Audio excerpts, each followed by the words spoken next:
Okay, recording. If I still consider StarCraft 2 player, an honorary StarCraft 2 player. Yeah, that's my profile into it.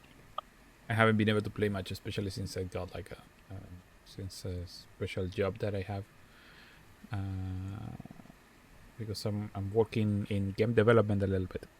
But yeah. So, okay. I'm Yeah. recording. What you say from now will likely go to YouTube. Okay. And we will be streaming. Okay. Hi, guys. I'm still not streaming, by the way, my son. This is just the segment that goes to YouTube. This will be a Team Liquid Map contest stream. It's not an official one. It's just like us, me and Mizenhauer, who is a TL staff writer or a writer for Team Liquid, and he also a judge for the Team Liquid map contest. We will Yep. be start streaming now. Okay.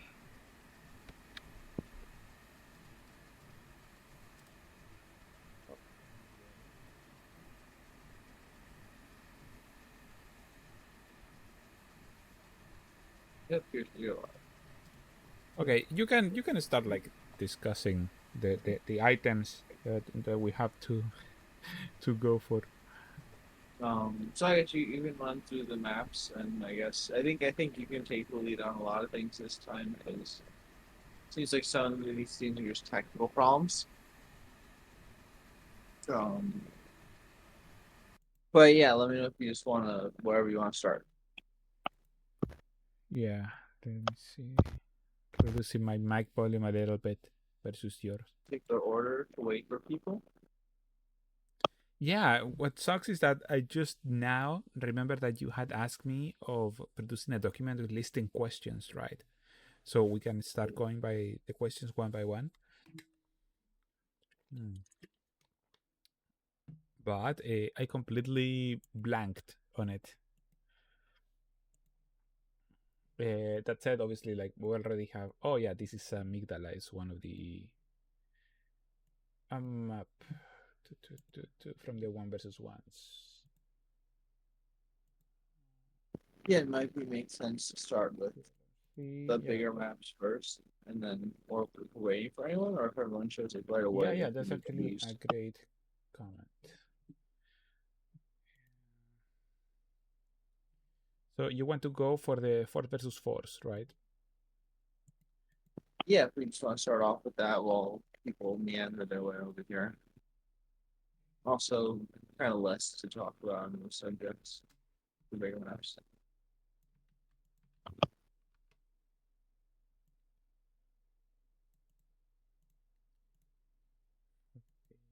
on those subjects, the bigger maps,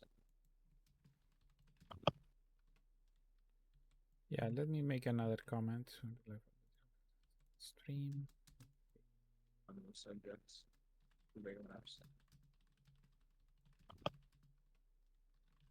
Yeah, let me make another comment.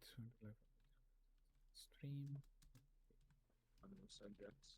And also, I can do. ideally, my son, I very much want to review the maps that didn't make it, for example. Yeah, I was thinking how you just take it whatever direction you want to do.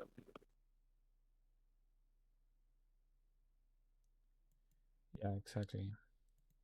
Okay, let's start with quantum experiment. You should have in the document. You should have the overviews for every single map. Yep, I have it.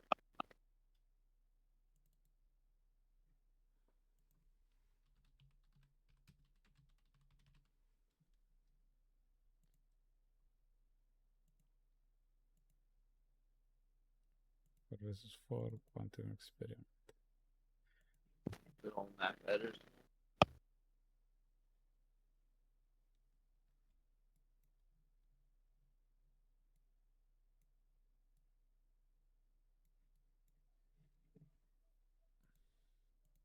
Okay, obviously, instantly. Don't split the players. avoid splitting the players, especially in maps such as this one. Any formats, 2, 3, 4s, but this one is yeah.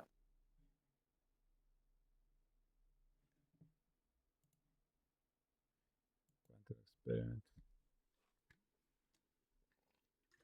Hmm. Yeah, Killer is asking us if we have got a program for today. That happened a couple of minutes ago. I just catch the comment. Uh, Ideally, we will be going by the lesser ranked maps upwards because, and finally doing a pass in, for example, the best maps of what we consider like the best direction or the most standardized direction for the TLMCs, for the team maps contests.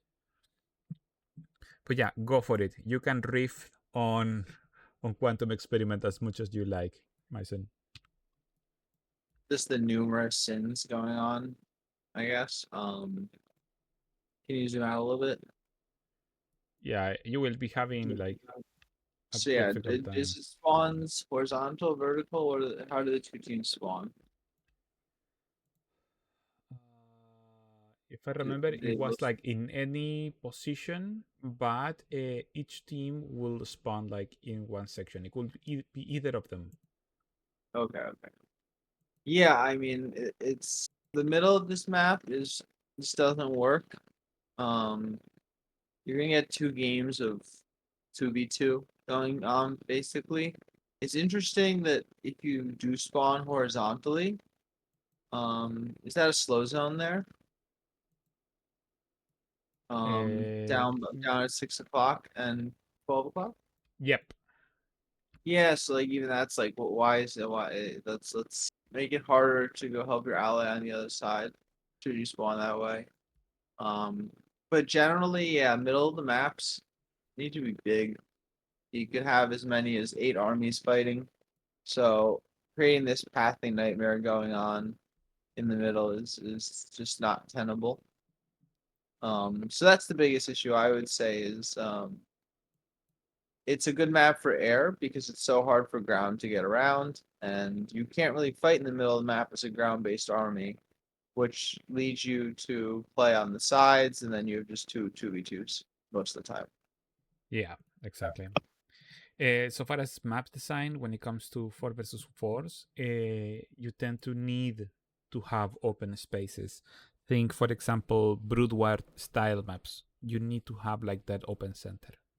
Otherwise, you end up with problems. You end up with like problems. The map, yeah, we do have the comments, but it's in another spreadsheet. So I need to go find it. Quantum experiment. Yeah, okay, yeah. The players, Mysen, on this map, the players spawns top down, I'm sorry, bottom right, top left. That's a Oh, team. well well yeah, don't do that. That's not a thing. That's a team. So yeah, they So spawn, yeah, I the guess teams, yeah, the allied teams spawn diagonally. it's kind of like old country basically.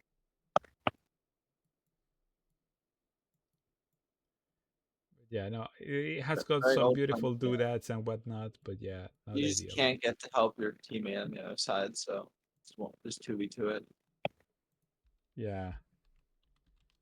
Okay, let's go for the next one. Rhyme.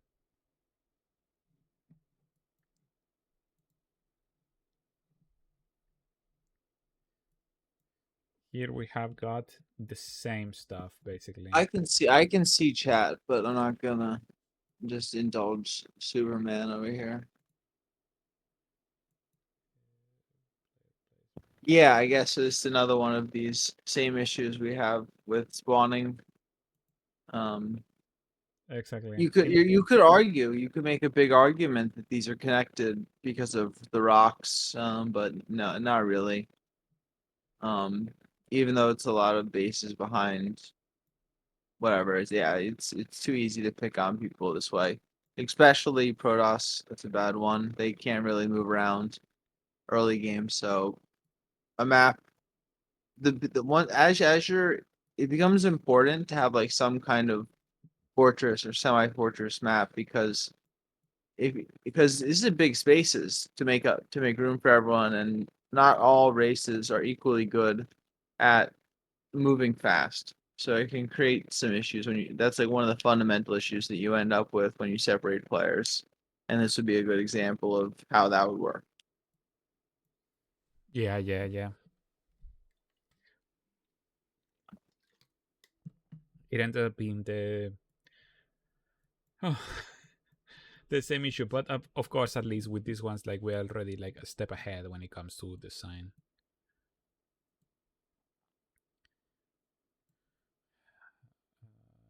Yeah, no, we're reading chat. Come on. It's easier for me than Kanto. You're actually doing stuff. But yeah, I again, I don't know if there's anything to be drawn from the middle of the map. It's just not. You kind of these kind of maps get disqualified by like one feature, and there's a really great example of this in 2v2. But it's really makes no sense for me, not even as a map maker, but just from a pragmatist perspective. Like, if you want your map to be considered doing something like this, it's going to automatically like make it not a workable map. So I feel like it's a you know, maybe it's a bummer to be more standard, but at least your map gets a chance because instead of things like this. Yeah, yeah, exactly. We're looking right now. We are looking at the quote bottom tier of the maps that like instantly get like problems that are clearly visible, and then they are like left out generally. And please be aware that we're talking with just one of the judges. We have like five, six people in total. I'm just the So one with the most free time to write and judge. one of the Myself. most flexible guys. Yeah. There you go, exactly. Okay, we're looking at Purnar Gateway. Okay, yeah, no, so killer. So I we did read the descriptions.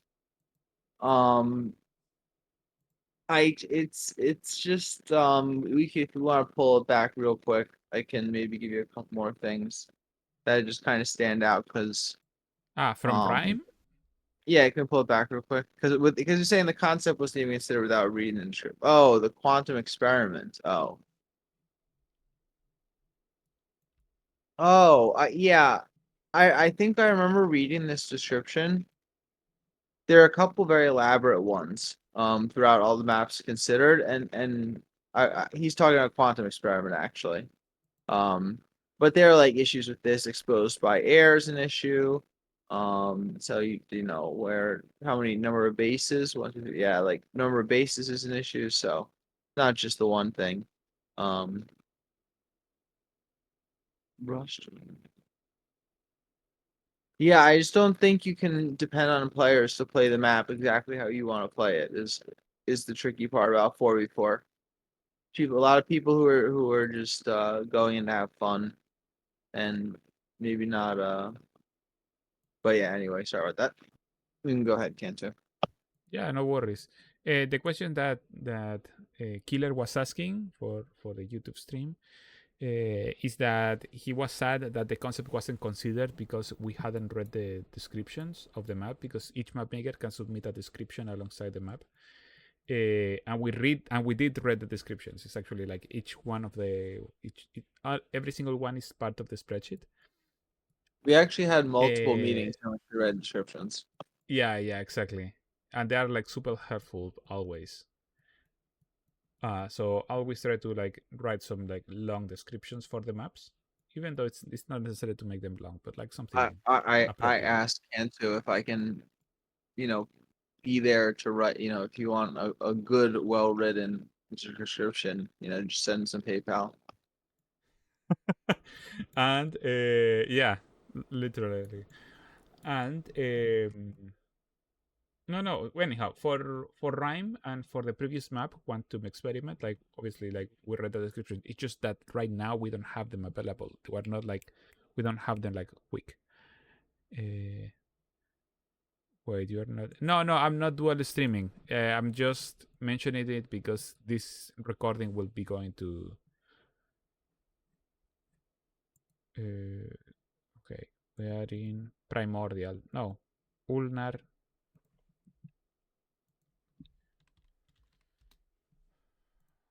Ulnar Gateway. Okay, this is like not so horrible, but it still like has got some things on it. Ulnar Yeah, so this Gateway. one you can talk about more on this one, because there are some, yeah. But Yeah, no, no, go. You go, my son. so to me, it's funny how it just this map maybe suffers from the it needs some more in a certain way, but that's just from like a feels. But from a map perspective, um this is like the we did as little as possible with the middle. Little too open going on with this map. Um I also don't the number of chokes, I mean, if you can count the rocks as, a wall, there's two chokes with every enough bases for everybody to get three bases. Um, Having rock things like that, and also the way the middle is constructed with the very sharp edges in between the ramps. It's another pro air movement ramp. Not ramp map. Um, and as much as like I understand there's like a theme to the map, it doesn't really add to it in any way.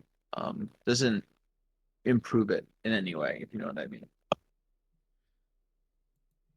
Yeah, pretty much. So far as the center, we have had some maps in one versus one.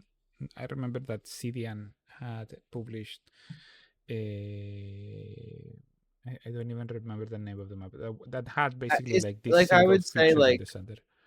it's also like these little gaps are just problematic. Like as a feature, you know, good for air armies, not great for ground armies.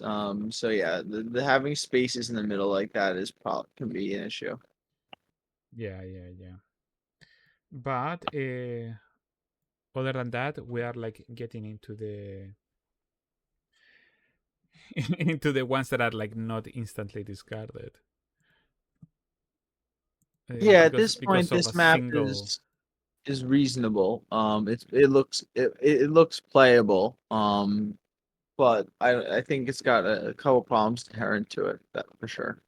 Okay, let's jump to another one, a couple steps higher in the overall ratings. Like Shadows. Gotcha.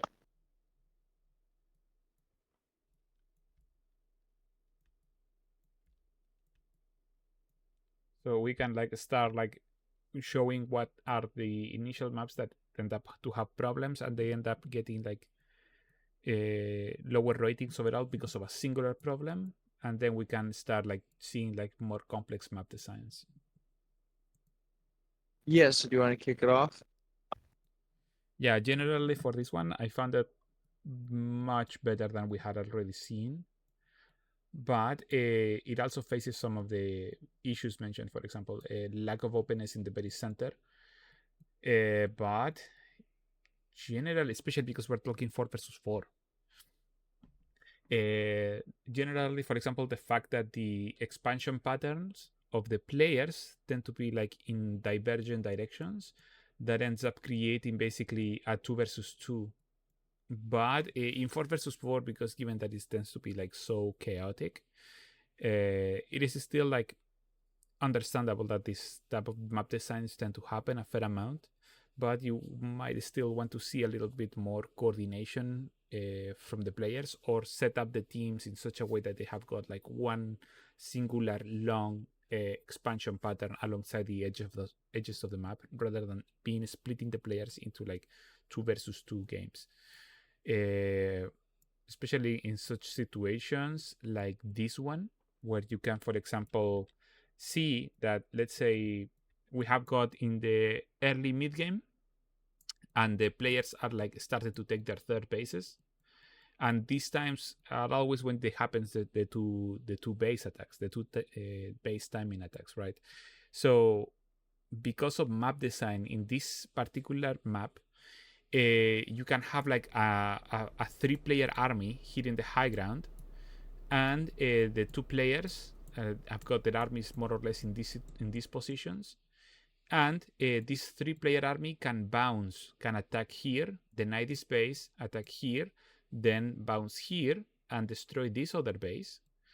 And the defender's advantage, because of the positions of the ramps in the main bases, doesn't allow for a quick reposition of the other player armies, right?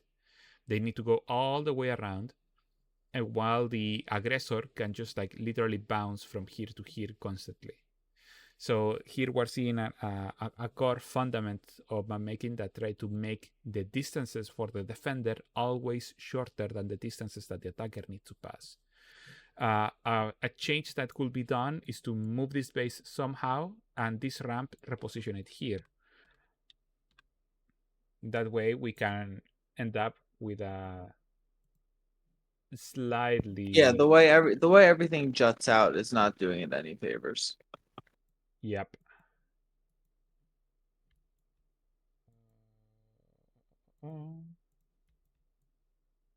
Huh. Oh, there it is. So a large ramp there. Maybe removing this and rotating the middle line. But yeah, something like repositioning these bases. That way, trying to allow for an easier way for army movement around the high ground. That way, the player can like bounce between the positions far faster. I wouldn't say that Killer mentioned that this might be too large for main, but for 4 versus 4, I actually don't think so. I think it might be like just okay. Maybe one of the problems generally with maps, such as this one, is that the cliffing, is particularly this Brood War style cliffing, tends to use like a fair amount of space. So Very inefficient. Yeah, tends to be very inefficient so far as it uses space. It looks great though, but it's one of the costs. And so far as this one, for example, you can remove this and you can position the bases like slightly tighter. But yeah, that's at least for like shadows. If you have got something that you want to riff on, Myzen, so far as this one. Um,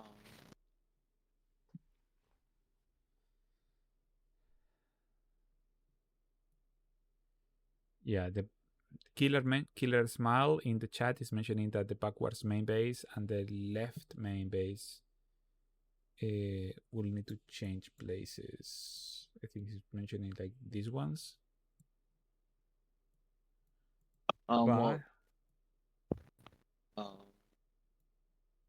I'm not sure which one you're referring to. You did modify this. Okay, so like you to Control Z it back.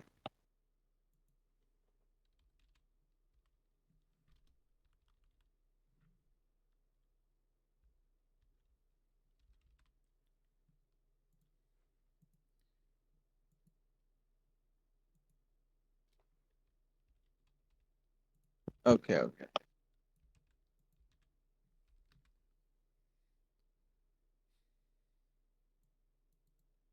Okay. Basically what I end up doing. But yeah, we can jump to another map.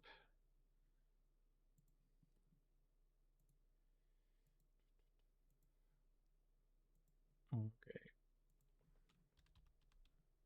Yep, go ahead. Which one are we looking at now? Right now we will be looking at Morheim. Morheimen? One. We still have not. It's people try to be. I think German. I'm German. Should I know this? Okay. Well, the guy, so far as if I remember, he's from the Netherlands. So yeah, nearly Germany, swamp Germany, as he likes to refer to it. Can you see Mark? Can you zoom out? Oh yeah, this is the pre-altered version. Exactly. Okay, so you can just do your spiel then. Yeah, okay. So obviously the first initial with this, the first problem, albeit the map design is like quite solid. So far as you can see, for example, guys, this integrates already what we were mentioning. Try to ensure that the expansion pattern of the player is mainly in one direction. So all the players can be like in coordination far more easily. In this case, for example, it had got a back ramp, which in 4 versus 4 is not as damaging as in obviously in 1 versus 1. You don't want that. And especially because the 4 versus 4 armies tend to be like so much larger because you're talking of like large blobs of armies. Having a backdoor ramp, even at a 2x sized one, is actually like not that much of a large problem, especially if it's blocked in the early to mid game. Uh, but after The 1v1, this, the 1v1 map that had the same tile set is Expedition Lost.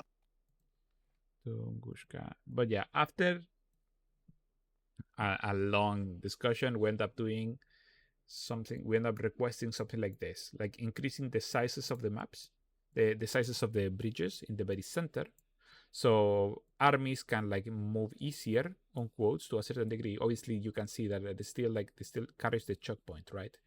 But in the very end, in the very center of the map is more open, so there can be some shuffling of the armies, especially if the players are trying to attack. We're actually like super looking forward to this one, or at least in my case, I'm very much looking forward to this one to see how it plays in actual ladder and actual like competition.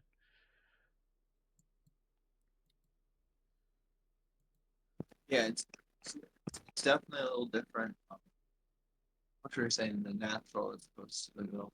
Yeah, I mean, there are certain close by air things with the way certain bases are set up. Um, I think at a certain point you sacrifice some number of bases to that problem just because you need to fit so many bases on the map. But yeah, like that spot is true. You're that there's attacking by air in that direction is very good. Yes. Yeah. And so far as this one, what are your general perspectives or feedback that you would like to see more of, Mysen? So we I don't know. We were pretty happy with the map upon looking at it when it came to expansion patterns. Um, and the number of bases is important too. So yeah, this is one. So everyone gets three bases right here, right? But until Uh, we go to that yeah, high ground. exactly. Um, Yeah. so why well, can you put a tank in there? Some kind of thing, just so you can see how wide it is. Um, but I don't think it is. It's important when you're having these bases that are close to each other about the invert and creep stuff. Because you're trying to fit a lot of bases in certain spaces. So sometimes you have to have a big space. We there were numerous maps um that we had issues with regarding where the creep spread, just because people were trying to fit a lot of bases. Yeah. This was a constant. Please, guys, try to make sure that the creep in different bases doesn't overlap and doesn't end up blocking different bases. For Yeah, the it can make it can also block people's ability to wall. Yeah, yeah, and that one in particular ends up being like a problem. We already had like, for example, here is one of those situations, right? But it still decided to like approve the map. We had a couple guys that prefer to have the creep grow into the natural entrance, so Zerg could wall off. But generally ends up being like Terran or Protoss the ones that takes the duty to wall off a natural entrance. Therefore, ideally, you don't want Zerg creep to be able to like block those entrances. Yes, even all these years later, you still cannot build on your ally creep. Yeah, and that just won't be ever fixed. Even back then, it was like a problem because there was no hard-coded way to detect whose player's creep you were doing it, if I remember. But then it was except like if you did an allowed overload, in right? co-op. Yeah, in co-op, I think it was like allowed. But yeah, overall we like the expansion pattern, and as long we'll see how it goes. There are concerns about the map. We tried to get the middle as wide as possible, so I'm hopeful for this map. I think everyone was feeling good about this despite it having some little different things than something that's really standard. Yeah. Okay, let's jump to slow dive.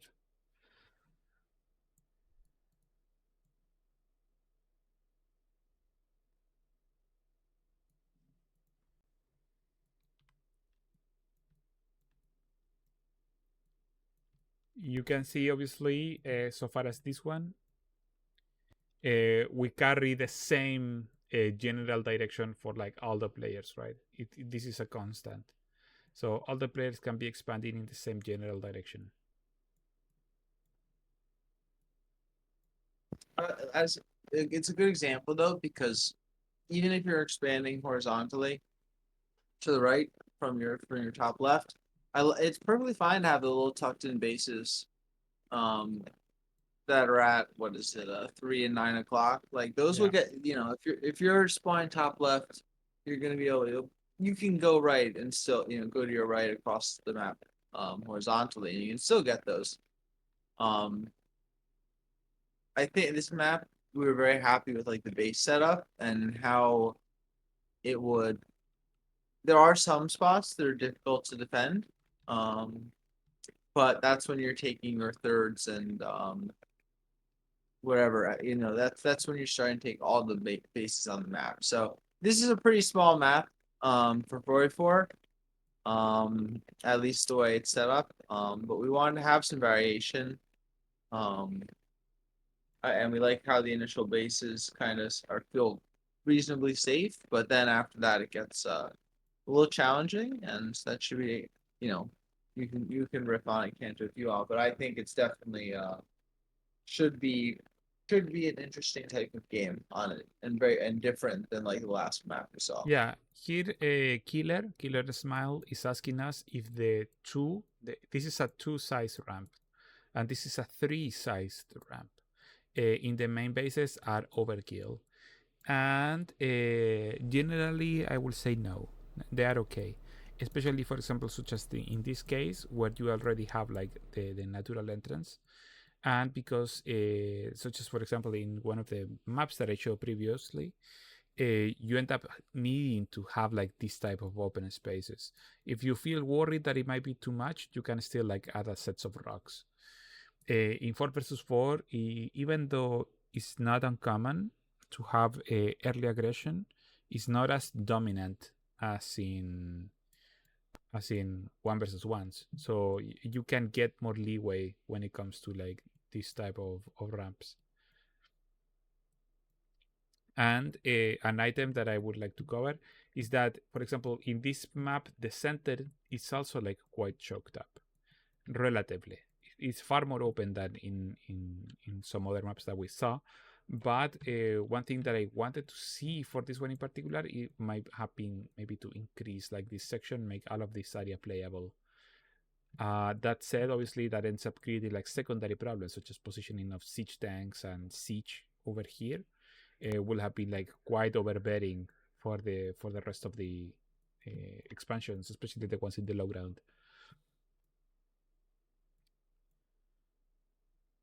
Uh, but yeah, no, right now I am in Chile. That's why I'm able to like stream. If you guys are seeing like any problems whatsoever with the stream and the quality, or maybe too high the bit rate, just let me know.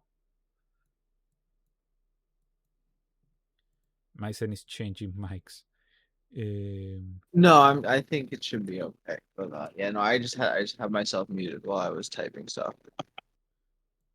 yeah, okay. In slow dive, are there any comments that you would like to mention? Beyond the initial ones that I made, not really. Yeah. Okay. Then we can pass to Ashen Cradle.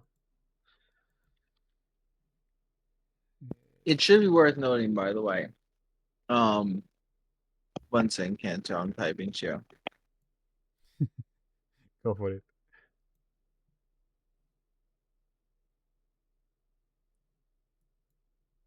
Sorry, one second. I'm muting.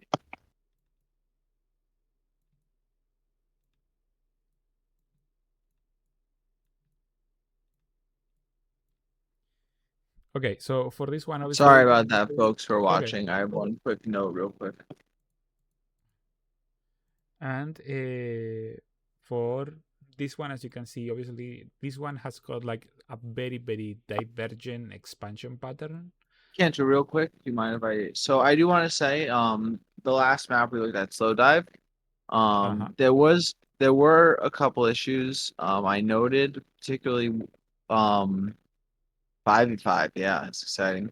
Um, the getting to the third bases in the corner is pretty tough on that map. So, um, to put this slow, because you can see you got to go down ramp and then up a ramp to get to your to get exactly.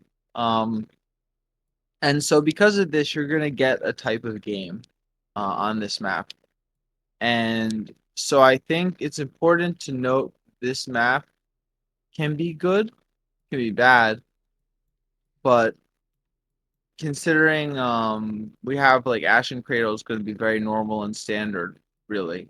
Um, I think in 2v2 especially, there's a log jam for a certain type of map, and I think that given in certain map pools you would have this map, and in certain ones you wouldn't. You don't want too many maps like this because it is going to dictate, pretty quick early gameplay. Just want to add that on. Mm-hmm. Okay, jumping to Ashen Cradle. Okay, you take it away. I'm actually very interested in your perspective on Ashen Cradle because So you didn't rate it as high as I did. I just don't enjoy holes in maps. Um, that's my biggest issue. Is just really just I don't understand why they exist. I that's why you would know because you're the map guy who actually understands why. To me, I'm just like, oh, I don't want to have to deal with this flying unit on some unpathable terrain. But yeah, very safe standard map. Everybody gets a nice amount of bases. Everyone gets a big space to fight over. It's pretty much the most. It seems very just. I mean, to me, it seems very standard. Um, I hate holes in maps, but it's a good map. It's a good standard map. Even if I don't love it, I'll admit that. Most of the holes, especially in the center, are more than anything like stylistic. If you Yeah, want I to know. They like, actually just don't matter. I know. yeah, they just he just wanted lava. Okay, like it's understandable. Like it's something that like what are you gonna do? Yeah, those lava holes there. But those are yeah. I mean, overall, I think it's a decent. It's a big enough. The middle should be big enough for people to fight. It's nice to have the emphasis for the rich Vespian. So yeah, no, I think it's just a very stable standard map. Should play out reasonably well. No real concerns about it. Yeah, yeah. This is also that I'm super interested in how we will go, how we will go in ladder if it makes it, if it gets selected. That I think it will be. So I'm like quite optimistic about it. Yeah, no,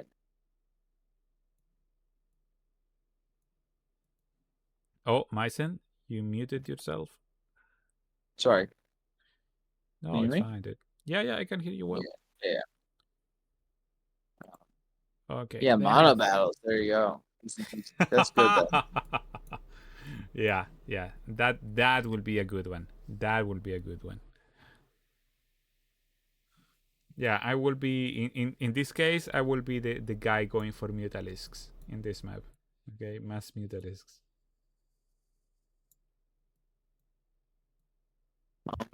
We want to look Riptide real quick, which is a very similar case to it, though a different map. Has a very similar kind of vibe to it. I'm sorry, which one? The Riptide. It's the other the 484 map directory. You should see it. Yeah. Oh, let me open the initial version of Riptide. Okay, yeah, because what it ends up being is another very standard good safe map.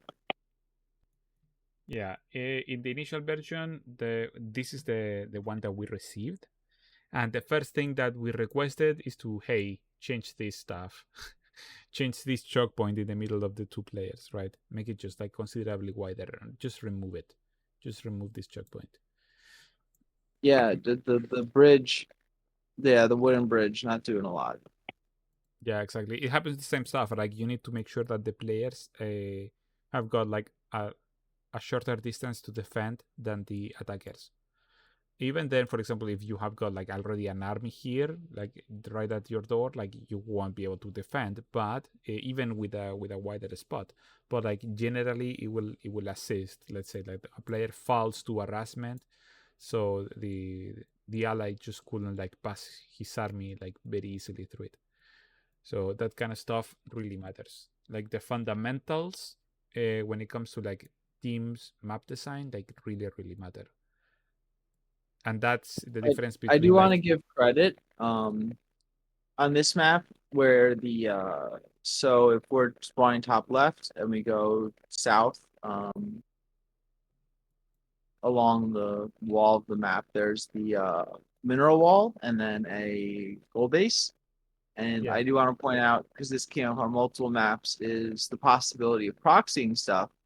And there's actually a pretty wide space. And so sometimes it's good to have some wide space between the mineral line and, in this case, the gold base where, potentially a siege tank is hitting you or a void ray proxy, just something like that. Having the extra space can be really useful. Yeah, map editor died. yeah for a moment that happens like generally. Does it happen that way too much to you guys as well? Well, in my case, I'm always needing to be opening it. I need to be opening like lots and lots and lots of maps.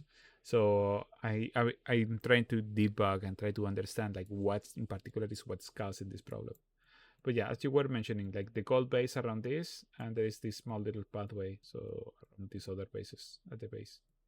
But yeah, I was saying like the main base because one of the four players spawns right next to the goal base, but it's good that there's enough space that you can't it's good to have the buffer.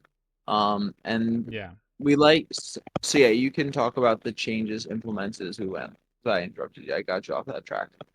No, yeah. So far as these, like the changes were mostly like, as you can see, like removing this section. Then, in during quality assurance steps, I added like a bunch more boxes because the pathfinding wasn't very clear. The areas where the players can path and they can't path wasn't very clear. So I ended up adding like far more boxes that the map maker had already added to maintain consistency. And other than that, like that was it. Like that was it. This map like generally were like very clean so far as implementation. And if you Uh, look at the middle, it looks very similar to um Action Cradle. It's a similar kind of feel to it. We liked that this base had the low ground bases in the bottom left. I think we enjoyed that a bunch. Um, so yeah, we like this one a lot. yeah. Okay, let's jump to 3 versus 3. Unless you want to like mention another one for the four No, versus four category. three versus three is fine.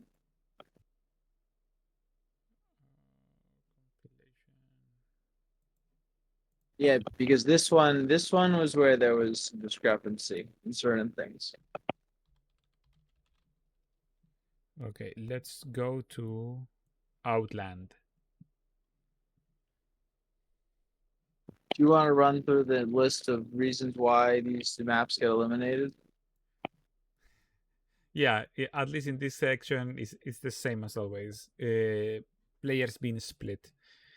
Uh, that ends up being that means obviously like in the early game, like one of your allies gets like jumped by two enemies, and then you're like screwed. Like your whole team like just stops functioning, and then you lose the Yeah, game, and everybody exactly. needs to leave. Yeah, the insta loss stuff.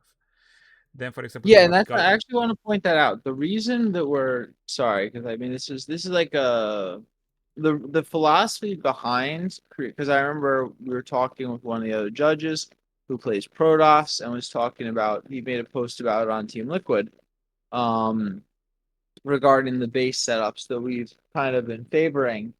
Um and so the idea is that a map like this, let's say one team spawns two Zergs and whatever, and the other team spawns two Protosses and whatever. Um, if one of those Protosses should spawn in the what is it like the closest to 12 and 6 spots, like they Mhm. can't get help from another Protoss player. It's too far, so it's gonna be a 2v1, 3v1, whatever it is.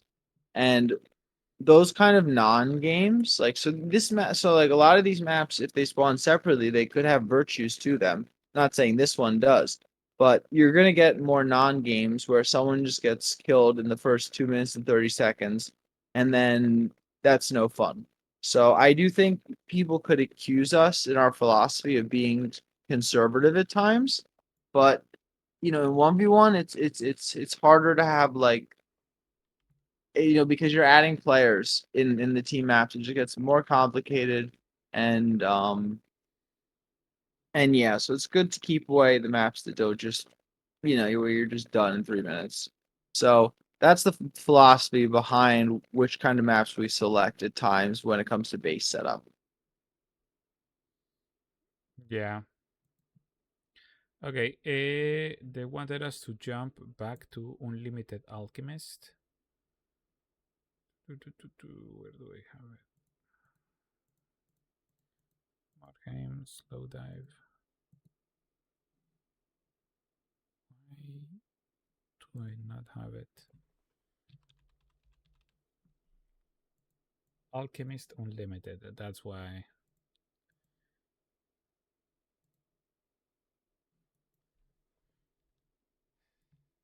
So Alchemist Unlimited is yeah, it's a little tricky to see. So just as a note to the person who made the map, there's it's way too much going on at first look. It's very hard to you just kind of take a breath and pause and take in a bunch of stuff. There's a lot going Yeah. on. Um, both with the not just with the doodads and the colors, but with the way the bases are set up. Um, this map is similar to Ashen Cradle. There are numerous maps. There's a map I think was in the pool for a long time that's kind of similar to this one. So I think this map doesn't have any like big problems. Um, but it's a big map, and so if we just talked about two other big maps. This would be like the third big map at a certain. So again, I think it's fine. The in base naturals are I think largely fine. I think the way the base are set up. Um, but yeah, it's yeah. Wondering why it's similar exactly. Um, but no, it's a good map. I personally think this map is fine. I think no one was too harsh on it. The thing in the middle, not the biggest fan. Just the hole. But people who understand terrain, have a better grasp on stuff like that than me. Yeah, generally the holes are made so there can be more dynamic movement in, even though it's a redundancy in army positioning. So it allows you to like reposition the army and disengage more easily. Uh, An issue that's worth mentioning while you're looking at this exact screen. Some of the 4v4 and 3v3 maps have very narrow alleys. because there's a lot of when they this map basically is the low ground that is where they the low grounds where the fighting's gonna happen a lot of the time in the middle, and that you to make sure the armies can move through it because there were some really tight spots in certain maps that made circulating your army very difficult. Yep, precisely. Okay, let's jump back to 3 versus 3. Oh yes, we already reviewed Outlands. Let's go for Shadowlands.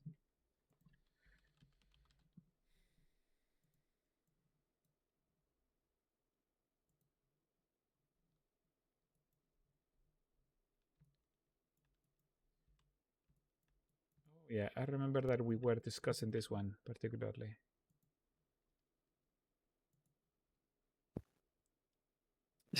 Yeah. Um, I just of the many things to say about this map is I don't understand how games get beyond everybody has two bases. Um, but yeah, again, people spawn. There is one ramp. I will give you that. Um, Yeah, just as a context, we have been riffing about, for yeah, example, players being not splitting the players, and this one, for example, splits the players, but it's still like a successful map design because there is like one central ramp. The problem here is that the players just like literally can't take a third base. yeah. The Be- hike to go to the low ground, get around. There's just the bases are too difficult to take. So you're gonna, you're forcing hyper aggressive games for this one. yeah, for example, in this case, because there are two ramps that you need to pass. In team games, the ramps tend to be provide like far more friction to army movement because the blobs of armies are just like larger.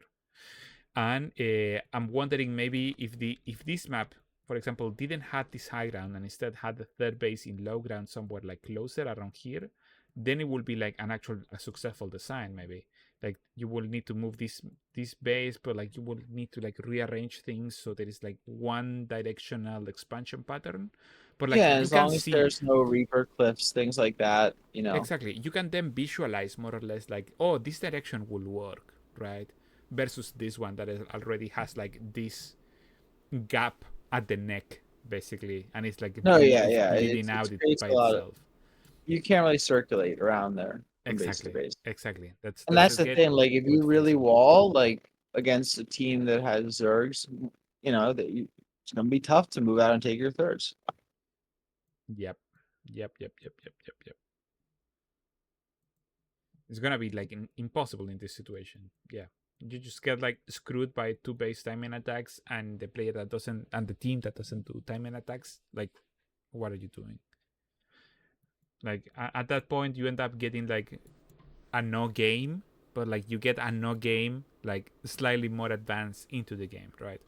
Instead of it being like 2 3 minutes in, you end up getting like at 7 minutes in, right? Or like at 10 minutes in. Yeah, I mean, imagine this game with a team with three Zergs. Like just what happens. Because they all need third bases. Yeah. Also, so far as not showing chat on the screen in the stream is actually because more than anything, I don't trust you guys. But more important than anything, it's because I actually couldn't get it to work. Like I was testing it yesterday. I did a short test stream and it just wasn't working, and it was driving me absolutely crazy. For the next streams, I'm sure that I'll have the chat on on the screen and like find a way to like censor character or just like ban him for a while. And if he wants to post questions, he can do it in the Discord. Okay, let's And you jump. can't be responsible for what other people do. Exactly. Okay, let's jump to Mithril. Is there any particular one that you would like to review that of the ones that didn't make it in 3 versus 3, Mason? No, this one's fine to mention. There's not a ton to talk about on it.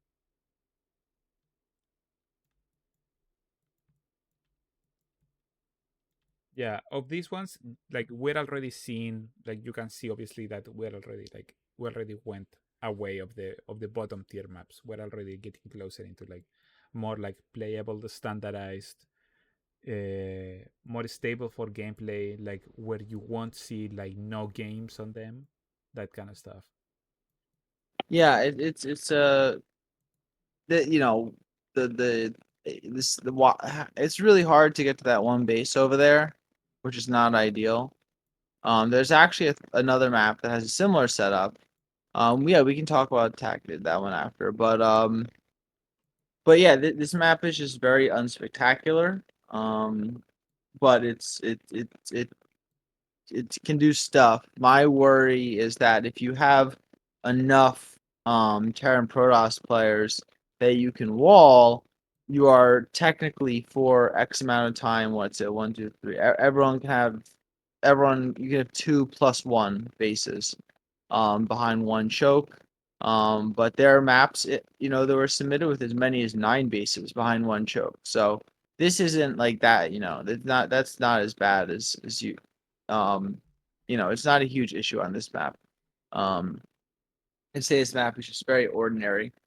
And yeah, so Yeah, tactic. it's completely functional. Yeah, it's completely functional, and in that regard, it works versus the ones that we have been seeing previously. Oh yeah, I mean yeah, tactic sanctuary is just the same. Like, sorry, base Yeah, setup deal. but yeah, here we're It's also starting to very see important more. if like someone is really gonna push trying to spawn people separately, the basis, like it's very important the way they are.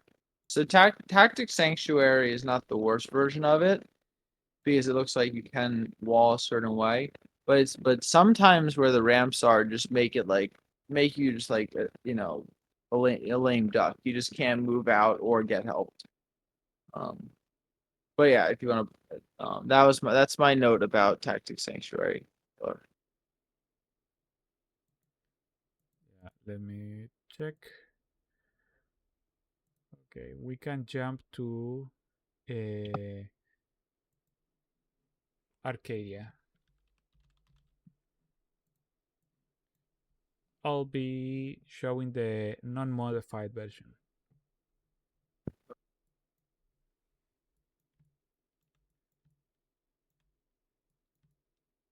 For example, here we have what is like already like a standard map, a classic standard map in StarCraft 2, but made into like team games.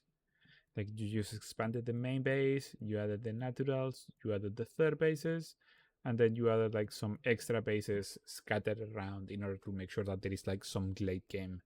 And this specific profile of maps works beautifully.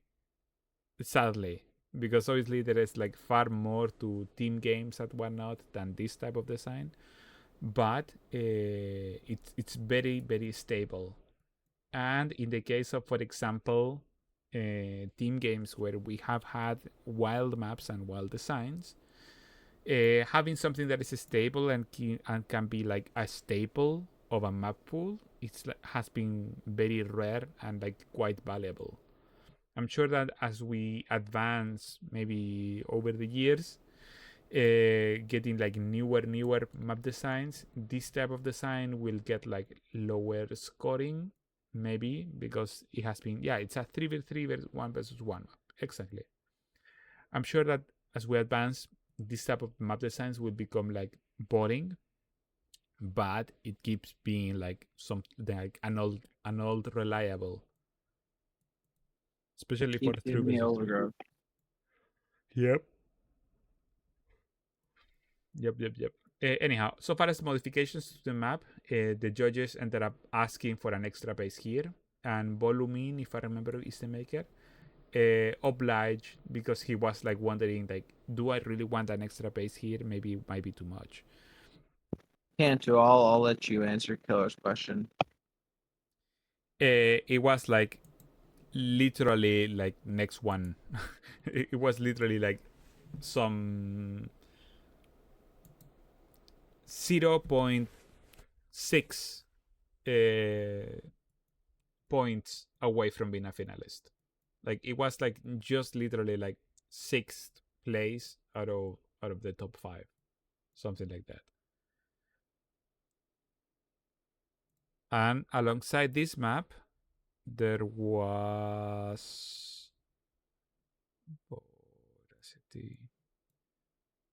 alongside Arcadia, there was Desolator. This also wasn't one of the finalists, if I remember. Oh god, streaming with everything open, with the all the doodads and whatnot open, is like way too much, but it looks beautiful.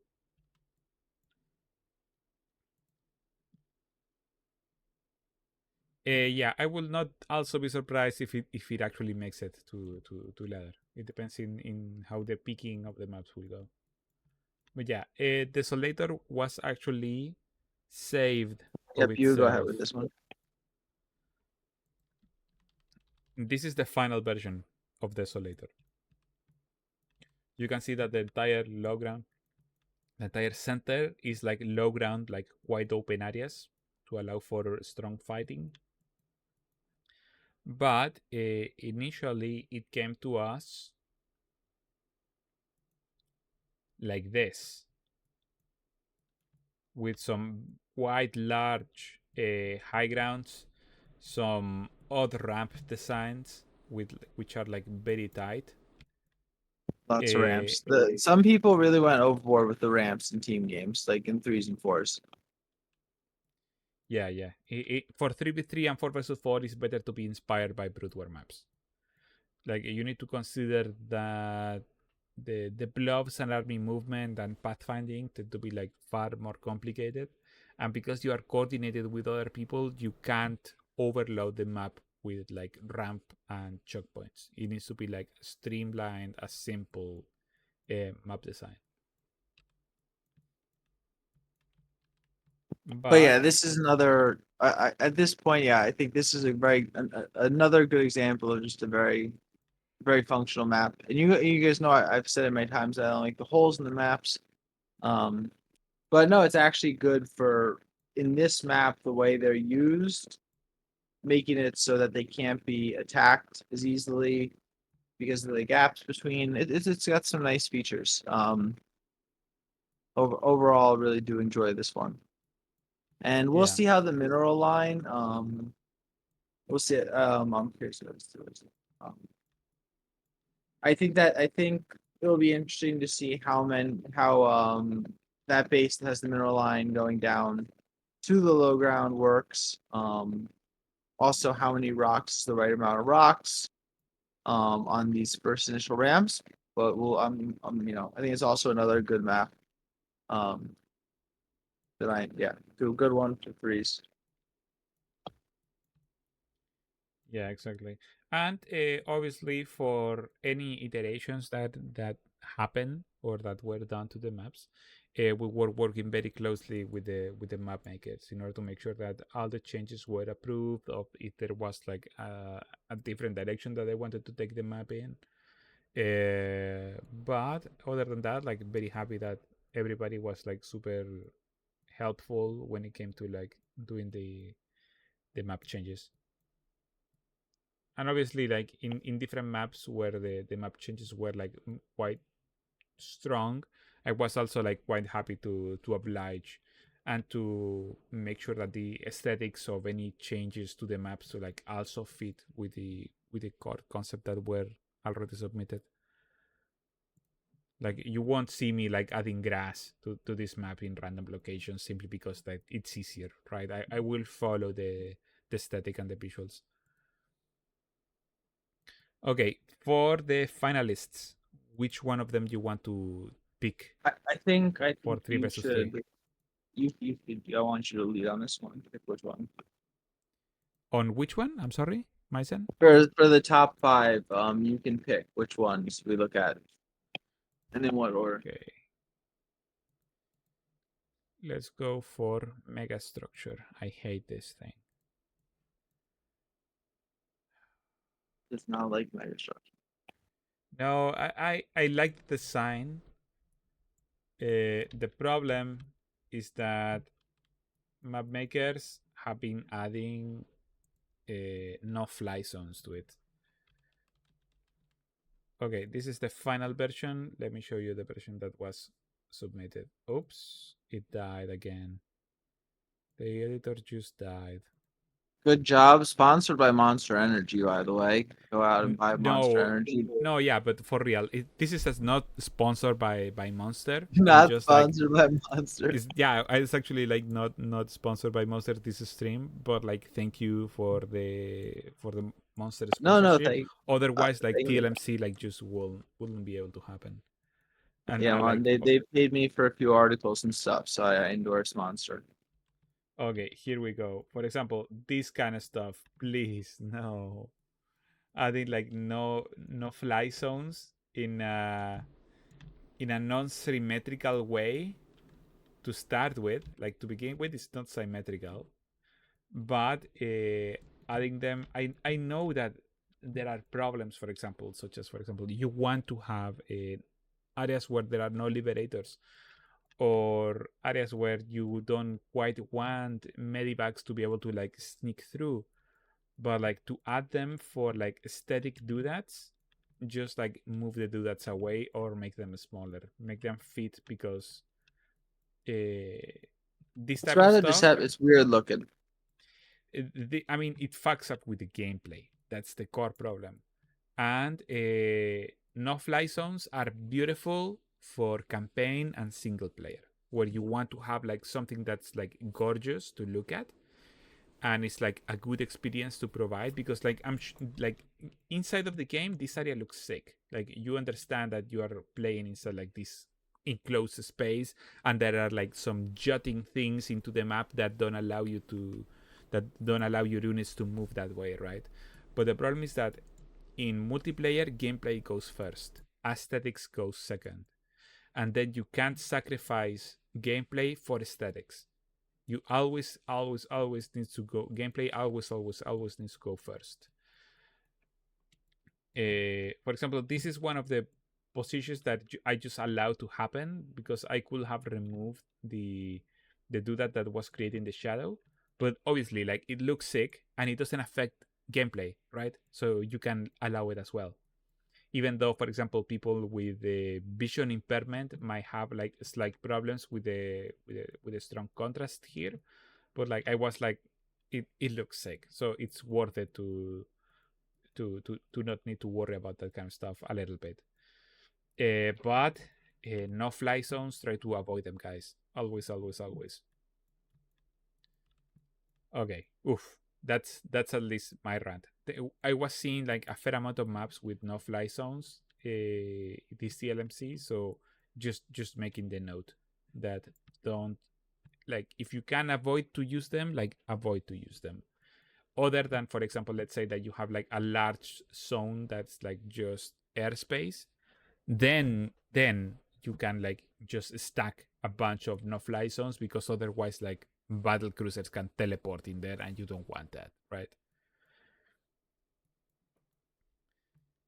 uh, but yeah, no, so far as these no fly zones, they are inside the bounds, they are at the very edge of them, like maybe you can't see, oh, there you can see them, and they're like for Yeah, they're entirely clipping it. Yeah. visual. They're entirely visual. Like, so at the end, I end up like moving all the doodads away, so it wouldn't be like a problem. But like the player can still see them. But yeah, Mavis just came into the chat, and we just talk at length about your maps. Anyhow, all of this is being recorded and will be uploaded to YouTube later. Okay, so this is Mega Structure. Generally, was like a super successful map design. Very Let's safe, see. very reasonable. Yeah, please don't add no fly zones, guys. Try to avoid them. They generally suck. Okay, so here is the final version. As you can see, all of this was pushed like back some, and there are no fly zones. So that makes me very happy.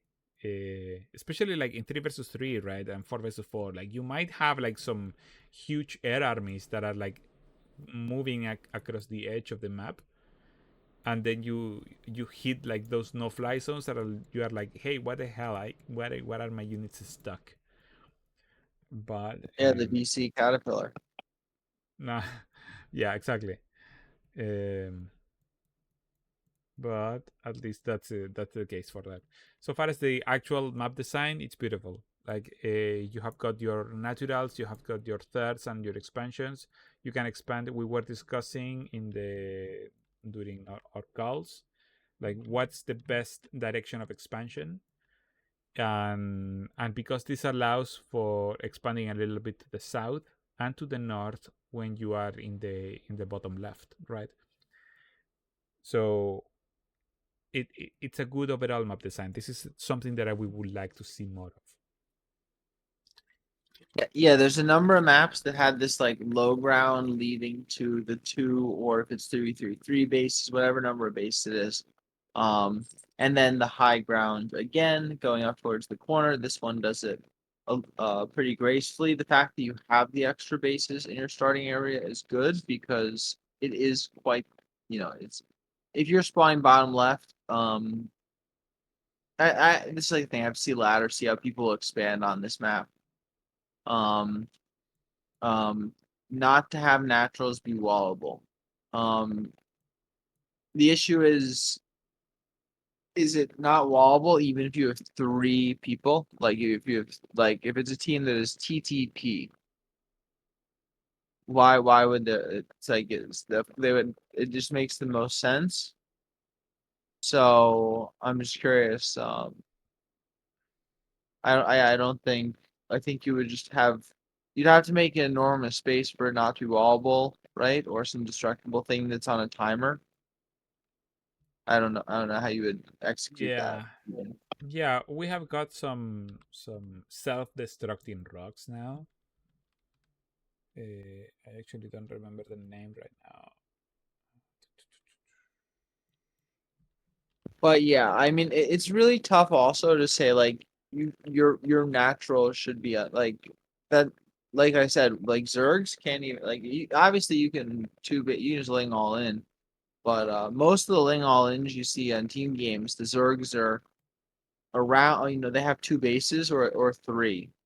Um, two or three bases when they're executing ling floods. So it's really hard to not even allowed. Like, what does the team of three Zergs do? I guess they have their thirds, but or what? Two Zergs and a one guy. I don't know.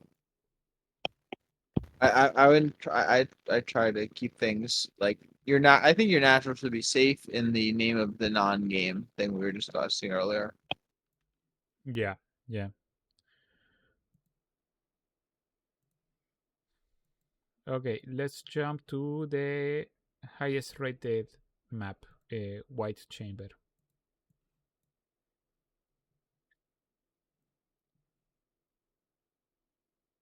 You can talk about what I think. I think you can wax poetic about it a little bit.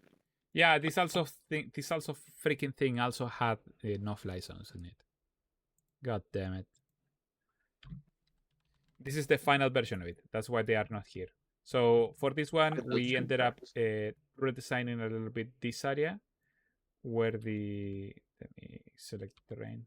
So this area where the ramps are, we ended up removing like a small nipple or like a small doodah that was in here blocking the pathway. It was making it way overly choky because, as mentioned, 3 versus 3s have got like large armies, same as 4 versus 4. So blocking the pathway even more was not strictly necessary. And we ended up adding like a small little do that in there just to in order to like split the army movement slightly. So here is the Yeah, same vanilla thing. Yep. That was the version. change. Same thing though with the low ground, high ground. That's a good pattern.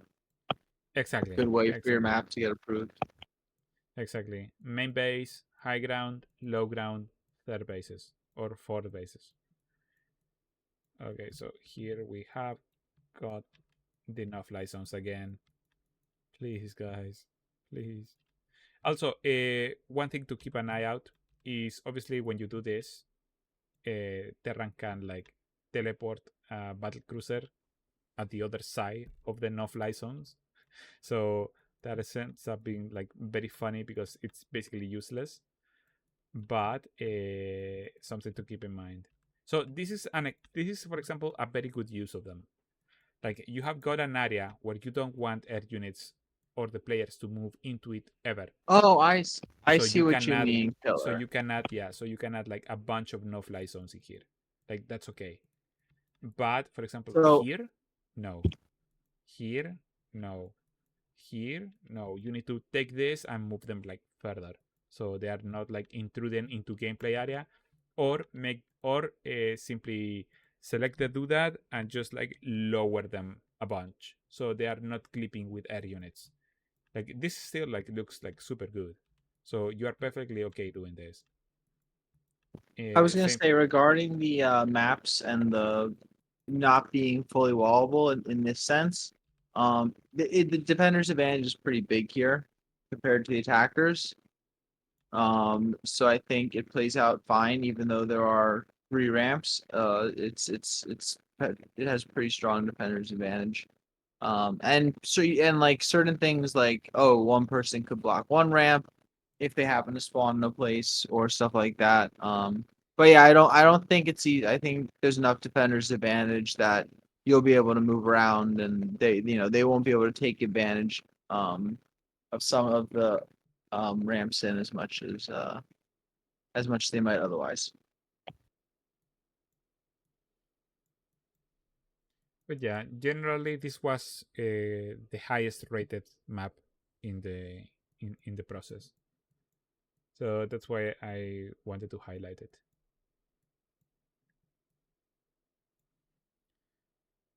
In the process for 3 versus 3, I Can mean, you not pull not up for just the whole Lost selection. July as the last one because Yep. it was a finalist. Yeah, this one ended up like not needing any modifications, if I remember correctly. Oh yes, yes, we ended up modifying a little bit one of the bases that had a problem with creep. So if you take a hatchery here, you will end up blocking this base. But that was fixed. So yeah, this is an issue very similar to, so this is like we're comparing this versus if that was 2v2, no, you could not. Well, 2v2 you can have two ramps that are wallable because a Zerg can defend it a certain way. Um we'll look at the 2v2 maps on after this. Um this had the same low ground kind of third thing, but it's getting to the point where there's putting so this was a tricky one. It's the same as a lot of other maps in the map pool. Like we just looked at what three maps in a row that are the same basic template.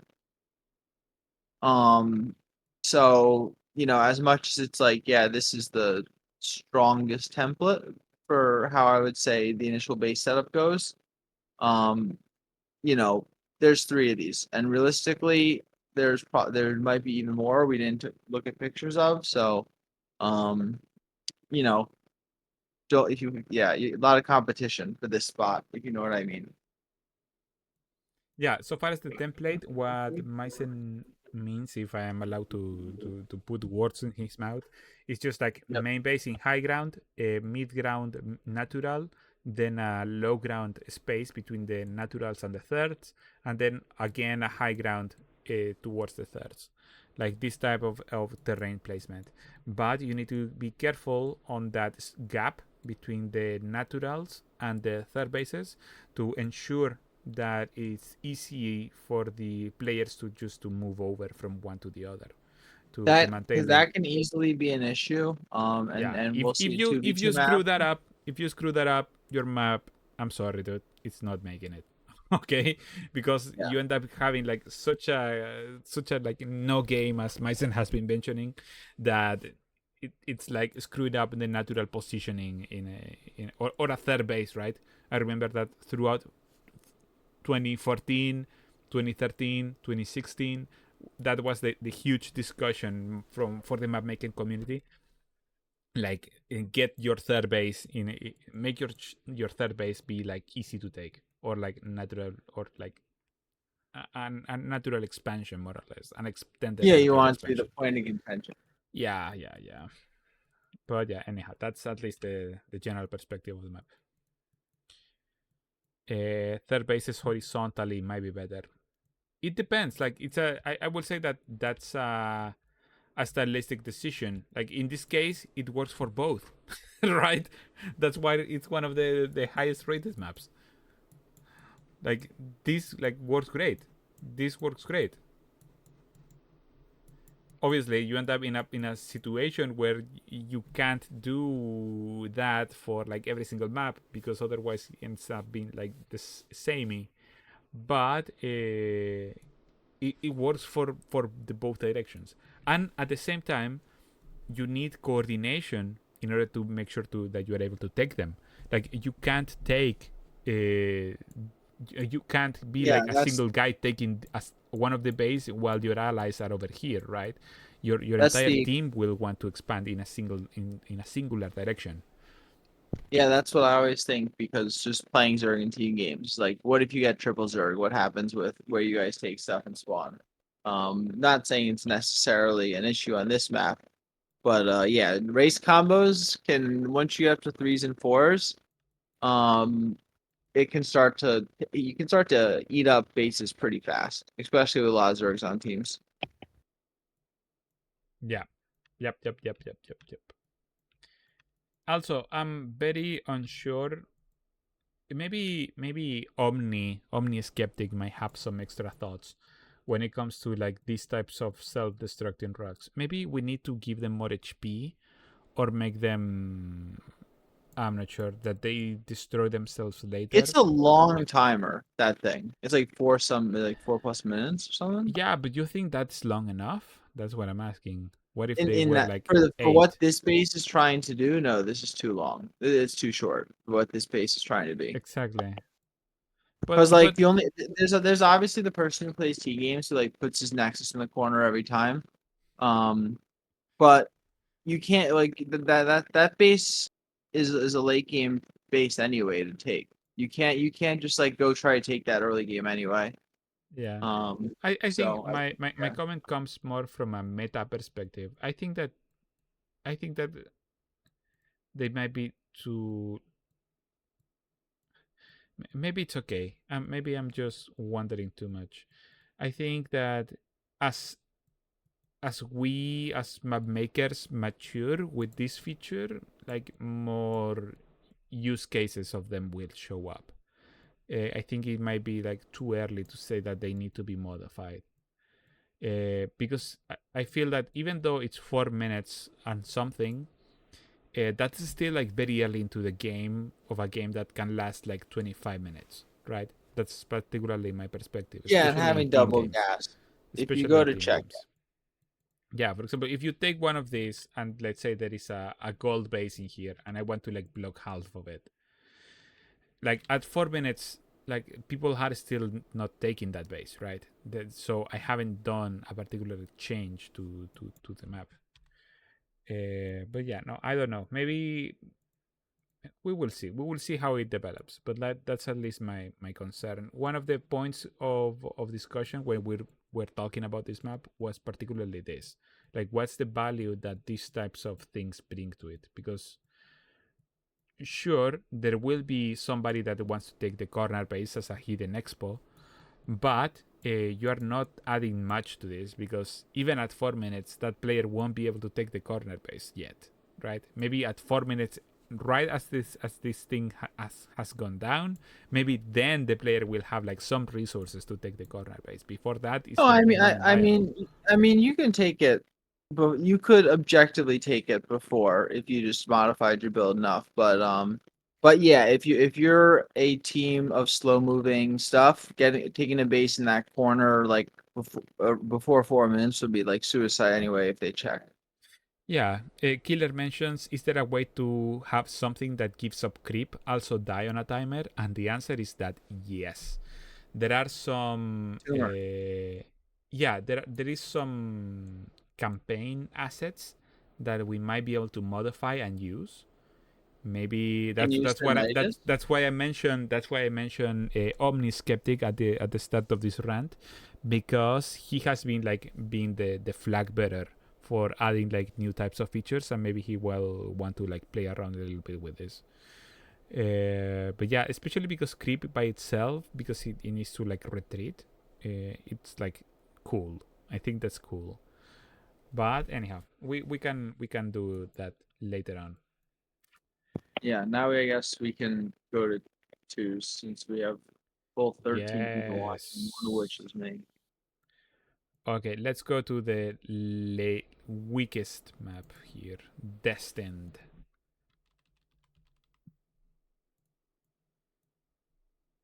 I hope some people in here are in good spirits. If we laugh at your map, I apologize. It's just a funny map.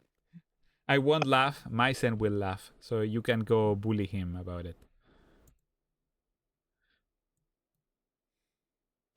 Yeah. So, Okay. does anyone see a possible problem with this map? Yeah, a little bit like.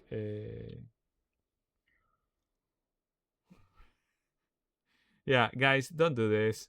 Don't split the players, especially like in 2 versus 2. Like it's so far away. Don't do it. Don't. Don't. Like put the two bases like together, because like these two guys spawn a bunch of Sterlings or like Helion Sterling or like something like that, go around the way and then just like kill one of the players and you can't go help him and you die. And that's it. And that's the game. It's Finito. remarkable, like how hard it is to take a third on this base, and there's like so many things that are problematic with this base. Don't worry, I've seen all the maps, character. But yeah, it's not ideal, guys.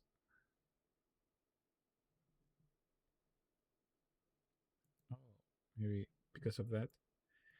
Uh, but yeah, not ideal. It looks beautiful though. It looks like very very pretty. Can Congratulations we on the open up? aesthetics. There's a map I want to open up next, by the way. Yep. This is Edge of Obsidian. This is the get angry about stuff map. Oof. Okay. Let's see if the editor doesn't crash. Hopefully. Oh yeah, it might just might kill you. Yeah. Every 7 maps, it just dies. Oh, and with this one, yeah, it might just Yeah, die. because this is I'm gonna scold very briefly, and then you can Okay, scold you can more. see like maybe in the stream you guys can see the FPS just like dropping, even though I have already like all the doodads hidden. Okay, Um. let me show the doodads for like a Oh, moment. yep. Yep. It's like full Go of for it. lava everywhere. I've got like 7 FPS, even in the editor. Like that's not good, guys. Control yourselves, okay? I know it looks beautiful. I know lava looks sick. I know it is sick, but control your control yourselves, guys.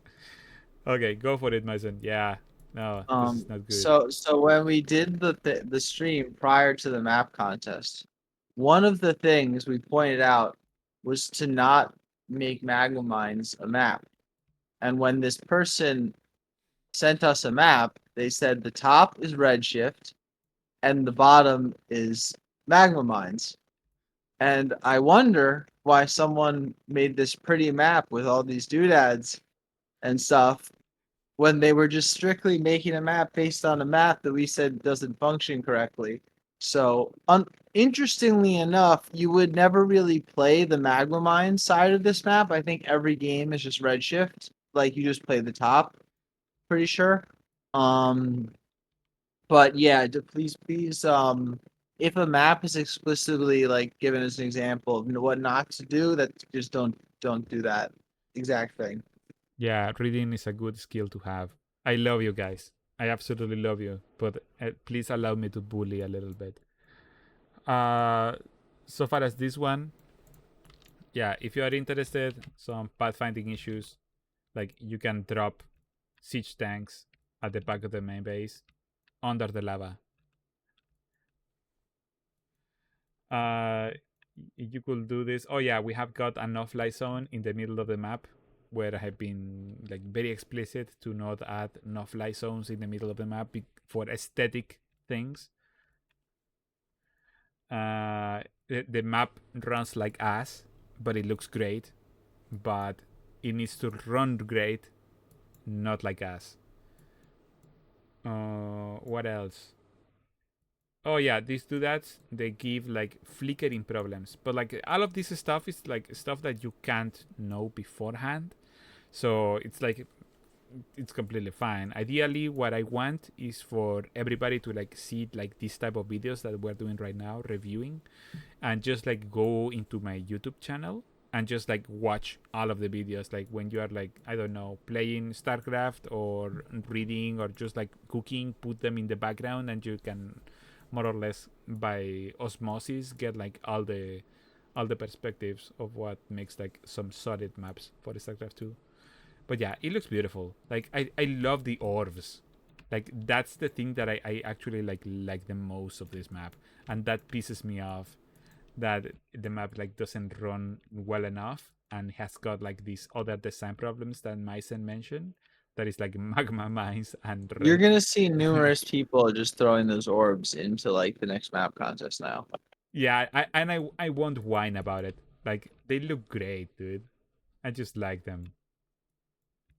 It reminds me like Arcane, the Netflix League of Legends show, where everything in that series is like sculpted or made with humans, and the only perfect shape, the only platonic shape that is in the entire show is like the little orbs that they have got, the little like white orbs.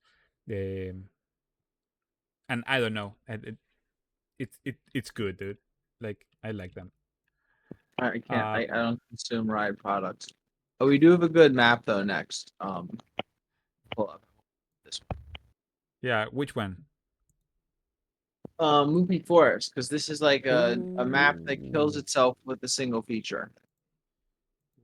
And we've talked about players spawning separately being something like this. This is another. This is not the same issue. See, I'm like waiting for the map to pull up on Twitch as well. So here I am trying to Yep, kill time as it loads. go for it.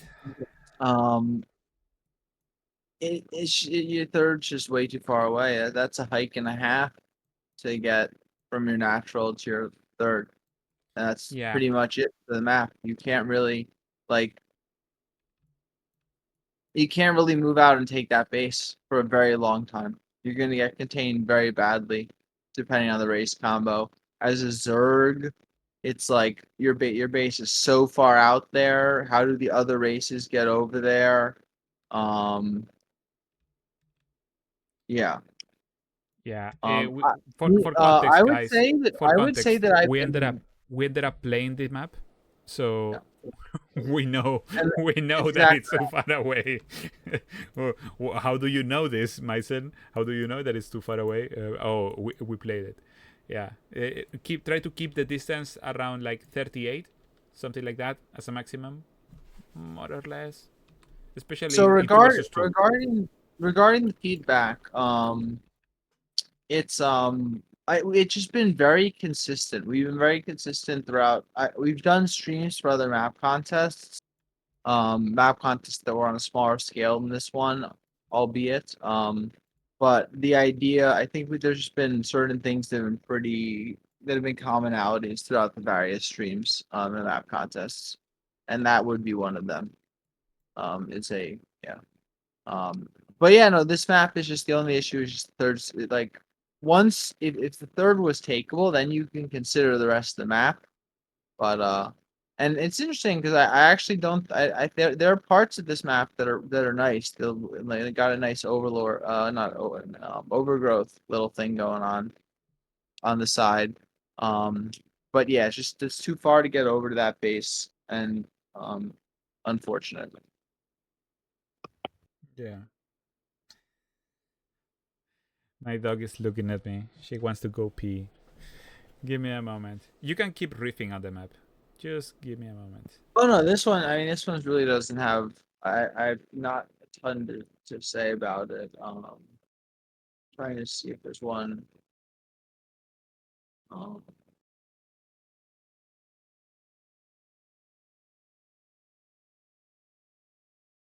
oh yeah, Crimson. That's the one I'm gonna ask him to take a look at after this.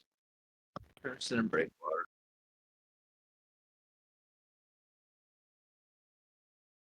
Didn't we do this? I know I briefly mentioned it. Yeah. Yep.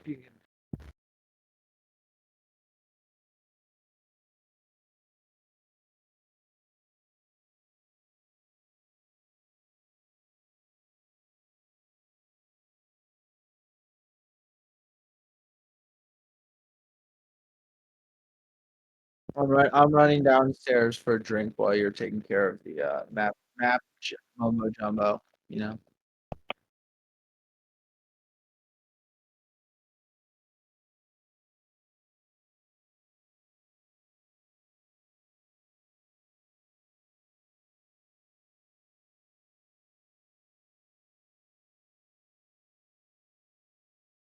Oh, from a design.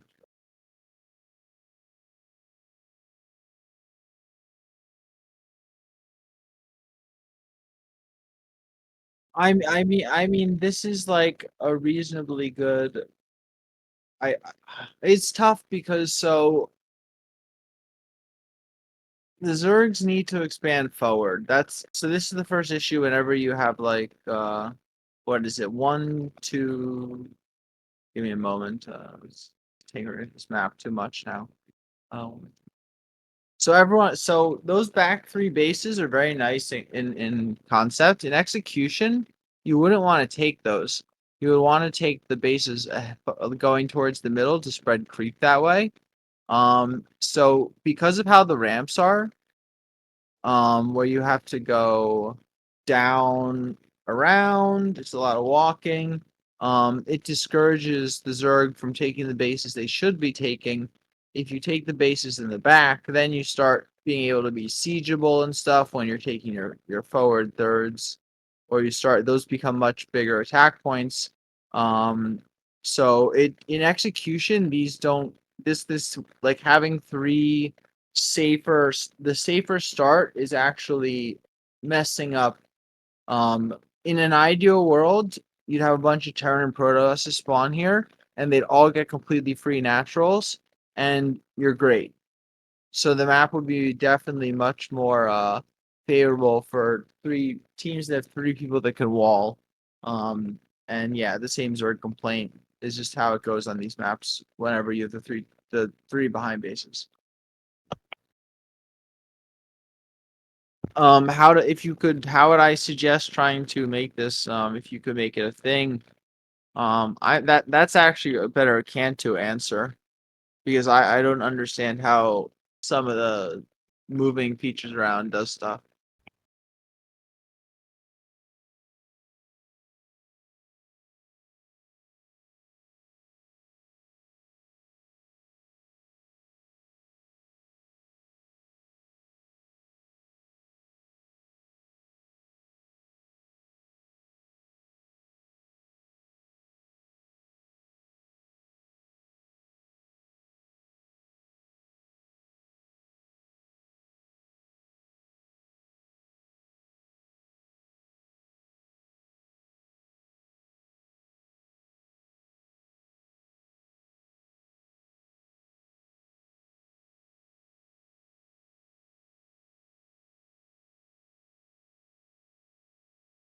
He's not muted, he's fine.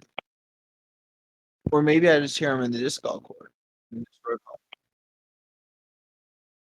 Oh, yes. Okay, I'm muted. Yes, thank you, guys. I'm sorry.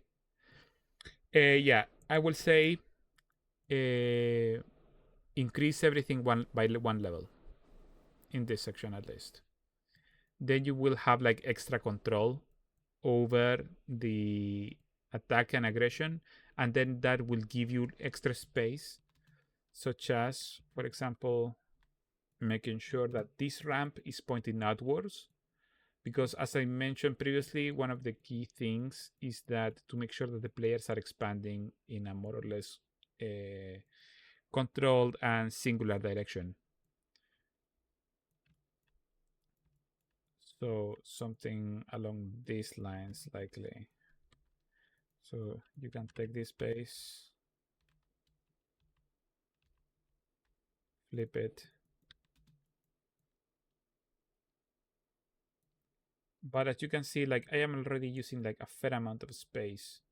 So it will be difficult. This is why we don't see like many successful map designs with this type of layout. There are some, but like not that many. Oh, don't tell me that I set it up incorrectly. Here clips. Huh. Okay.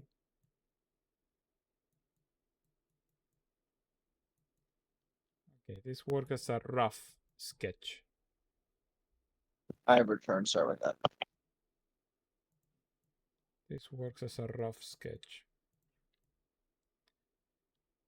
So as Maisen mentioned previously, like having that pattern of main base in the high ground, then low ground, then extra. If you're the Zerg, by the way, and you spawn in the back, like it's way better to have your Protoss spawn in the back than it's like Protoss is best, then Terran, then Zerg. So that's another interesting thing about maps that have split bases is or have players spawn in separate directions is do the players have equal game experience? And can't do this is can I link you a ladder map real quick? Yeah, go for it. Because it's a good example. It's currently in the 2v2 ladder map pool. It's a good example of a game where both players have very different experiences. So I'm gonna send you this in Discord. Because we haven't really covered this explicitly.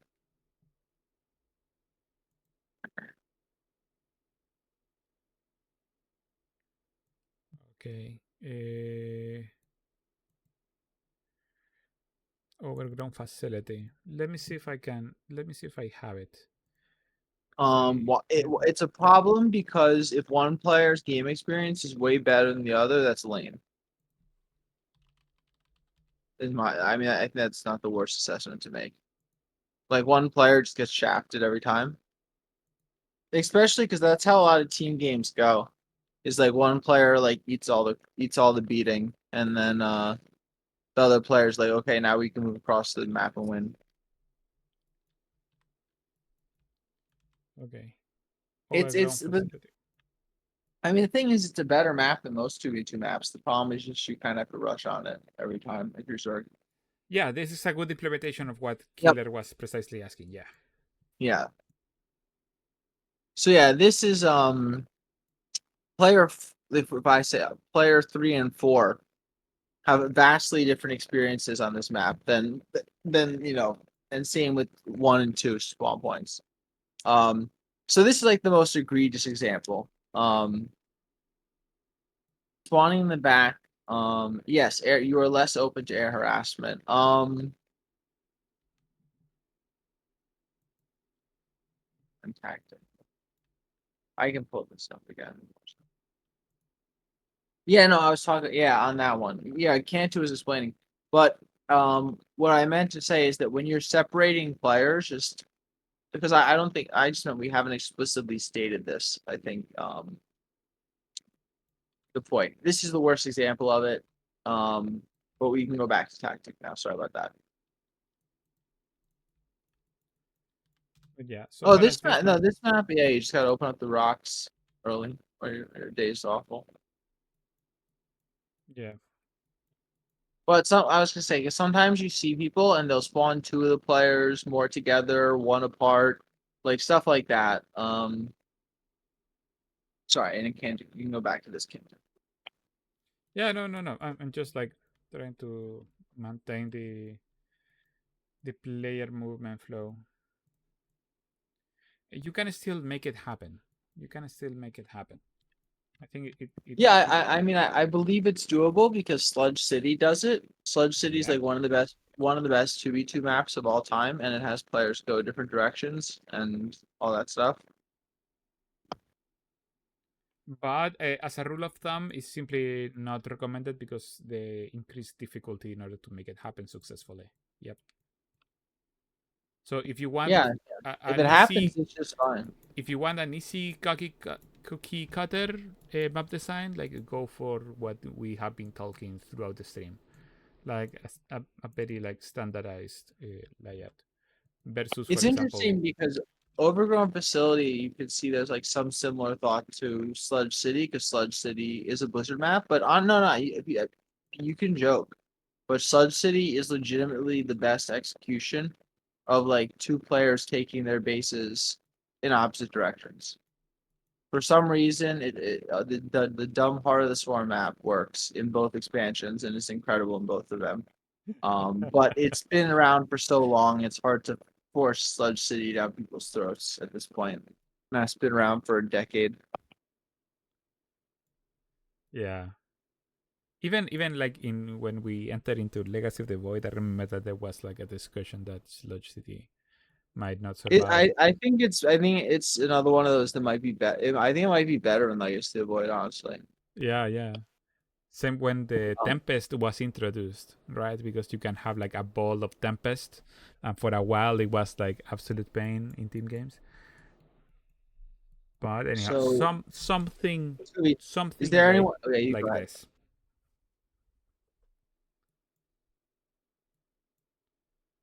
something like that. Okay, let's keep advancing. Okay, is there another one you want to pull up? Yeah, we spoke of Yeah, can we multiflowers. get what flowers, and then let's do Crimson and Breakwater Okay, Arctic flowers. because there's some deals with these maps that we can go in a bit.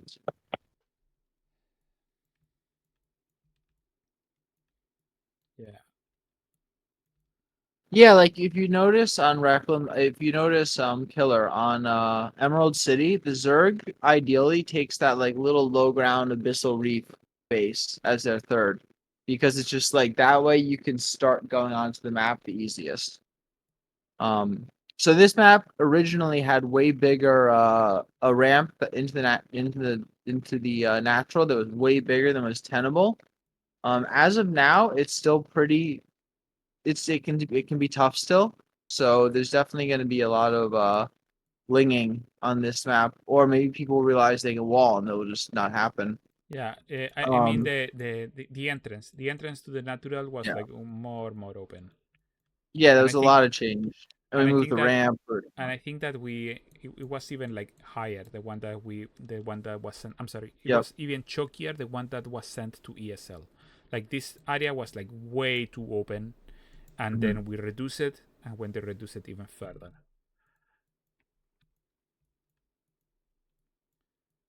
But Or I yeah, do like other parts of the map. Low ground expansion pattern, kind of same as we saw. Go on. yeah, generally, so far as this one, we had some concerns when it comes to what the center was implemented. Uh, but most than anything, this because it riffs a little bit based on like overgrowth because of the horizontal expansion pattern. Then you had the triangular bases, which are also like viable for, let's say, Terran or Zerg that might want to like spread creep, though less likely. The map overall is like very solid, very solid. The Yeah, judges ended up liking it a fair bit. we enjoyed it, and it'll be fun. If this map gets put on ladder, just to have some fast zones on the map. They actually function pretty well in this map, which is a tough one to pull off, but they make it. Yeah, they make it because is the Zelnaga still in the middle? I don't remember. No, at least in this version, no. Okay. I But think this either is way, that high ground is very important for attacking like into your opponent's low ground bases. And it's nice that you can you know, it just every the increased mobility makes it like more a very fun dynamic when you're fighting over that middle area. Oh yeah, Killer Smile is asking how many buildings should it be for a wall off, of the natural base, such as in this Um, case. so if you want to do two players, I it's funny, I have to look at an actual It depends on the can you give map me mostly, but generally, yeah, if you want to have like a nine building wall off or a 10 X's, right? Because you end up leaving like one space. Like this is like acceptable, for example. yeah, I mean you don't want it to be much. Yeah, I mean keeping it similar to 1v1 is pretty reasonable. Remember that the bigger the choke, so yeah, no, I agree. To walling, this should be done with you should not be able you should be able to wall with just one person on your team spawning as a wallable race in twos for sure. Yeah, yeah, yeah. But remember this is another thing where Zerg carefully placing the bait where Zerg's bases are just goofing with walls. Um just but here it's safe. But yeah, no, I originally it was just massive. Um but here it's perfectly fine. Ah. Yeah. You want to jump to Crimson? Yeah, we can do Crimson real fast. And then Breakwater real fast again.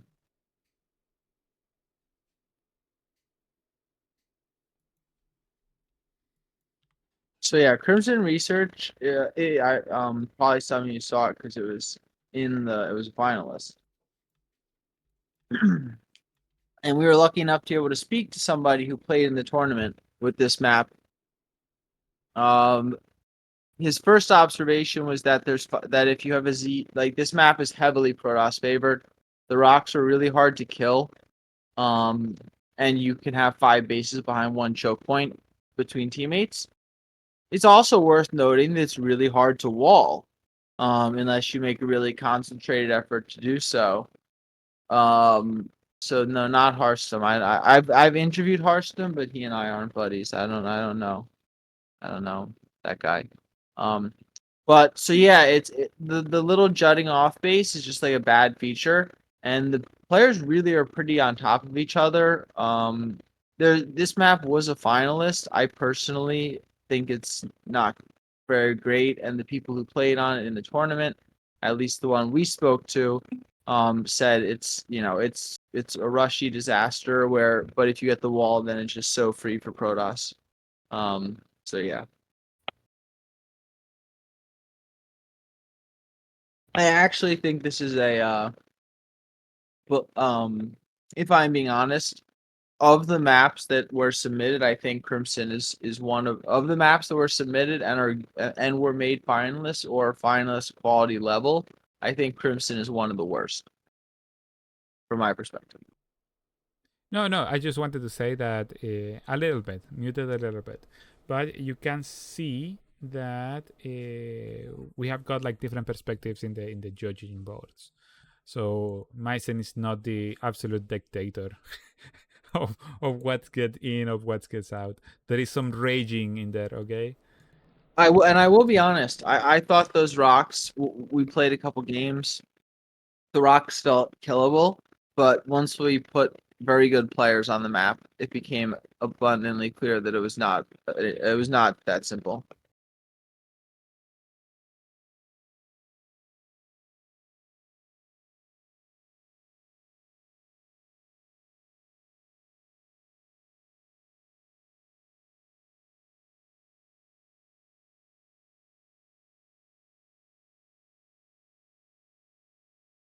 Killer, the map is already very rushy, too. That was like his other point is like if you can't get the wall, then it's just like Link Flood City. So it's like these weird. There's also not many bases to take. It's kind of a those low ground areas are really bigger than you'd think they were. Um, the map just I personally think that there are better maps. This is Breakwater, I believe. Um, Yeah, but Breakwater, this is a good map. A map that did not get selected as a finalist, but we think was good. And Canty, you've been muted for a while. So maybe you can talk about the Zerg things and the gold base here and that kind of process we went through with that as a feature. Yeah, for this one in particular, this is the initial version that was submitted. So we end up having a serious problem-ish in this area with liberators. So you could just park like a liberator here and just like shoot away at the gold base, which was which even when the whole point of this base is for it to be like harassed by air, like that was like way too much, man. It was way too much at the moment because it didn't allow the enjoyment of the base, right? At that point, you can't, if you're gonna have a feature like that, it's okay to have a contrast point, but like having it to such a degree that it was denying the base so strongly, it was like not. It took away from the map rather than to add even more. If I remember, we ended up doing some changes to the ramps. I will have to double check here. So here is the revisited version of it.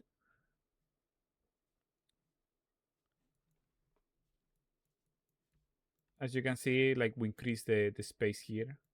So queens or stalkers or any ground unit could like deny, or even like just having like uh, static defenses be able to like deny the harassment a little bit better. But other than that, like the expansion pattern is like completely fine. It's like a playable map. Like it's quite enjoyable to play it actually, especially when Yeah, you end very up good. expanding. Yeah, Surprisingly standard given the weird little feature. Otherwise, very standard. yeah, exactly. Here you can see, for example, the non-passable areas highlighted.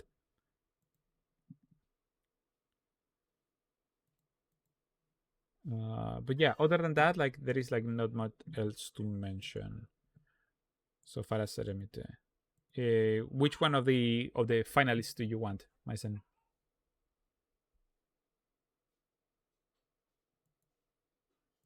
Undercurrent, Hinterland, Rohana, Yellow Jacket.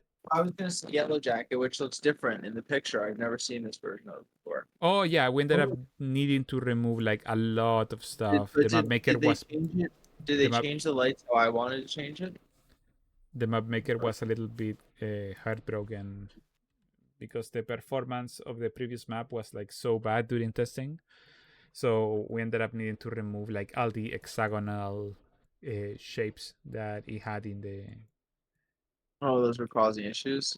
Yeah, yeah, it was like way too much, especially like in not even low end PCs, but like I don't know, like Okay, turn on. 1050s. That Can that you that. turn on the light effects real quick? Can I turn Or on the? they just went away? I just want to see what the yellow, what's yellow now, or is this just how it looks?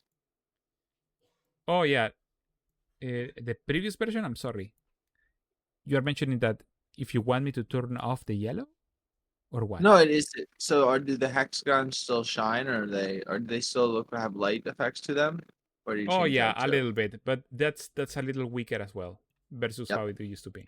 So Yellowjack is interesting. This map is actually enormous.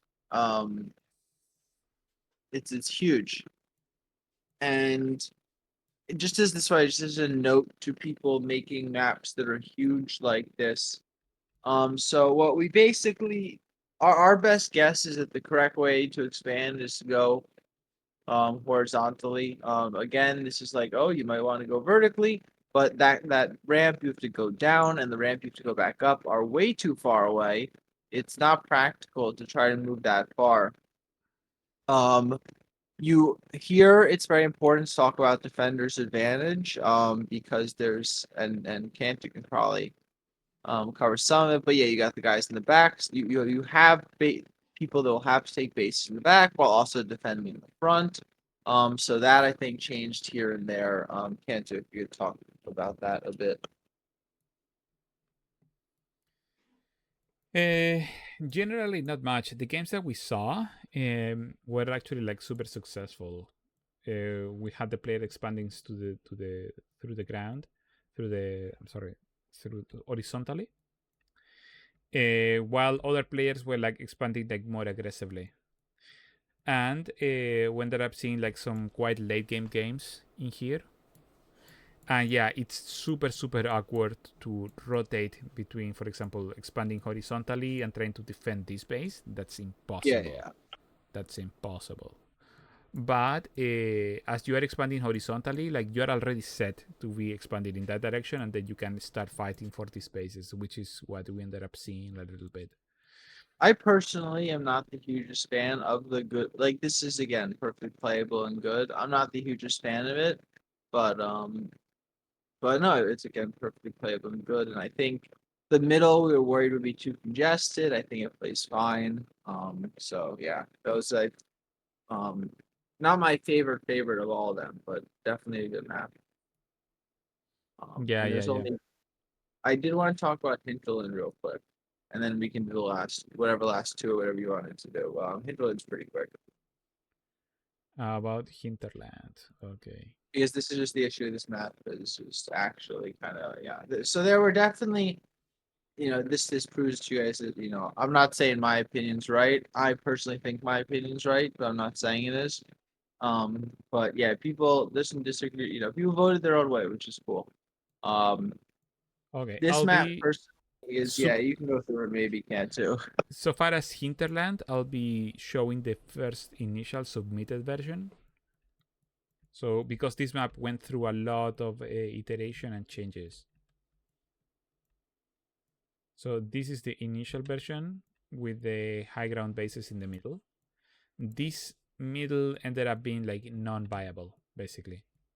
It was way too choked up, and the maps ends up creating some very split scenarios, which end up being like non-enjoyable to team games because it ends up being overbetting. So after this, we end up doing an initial change. Oh, and it died again. We end up doing an initial change which included lowering those central bases to the low ground. That way, trying to open up the center of the map.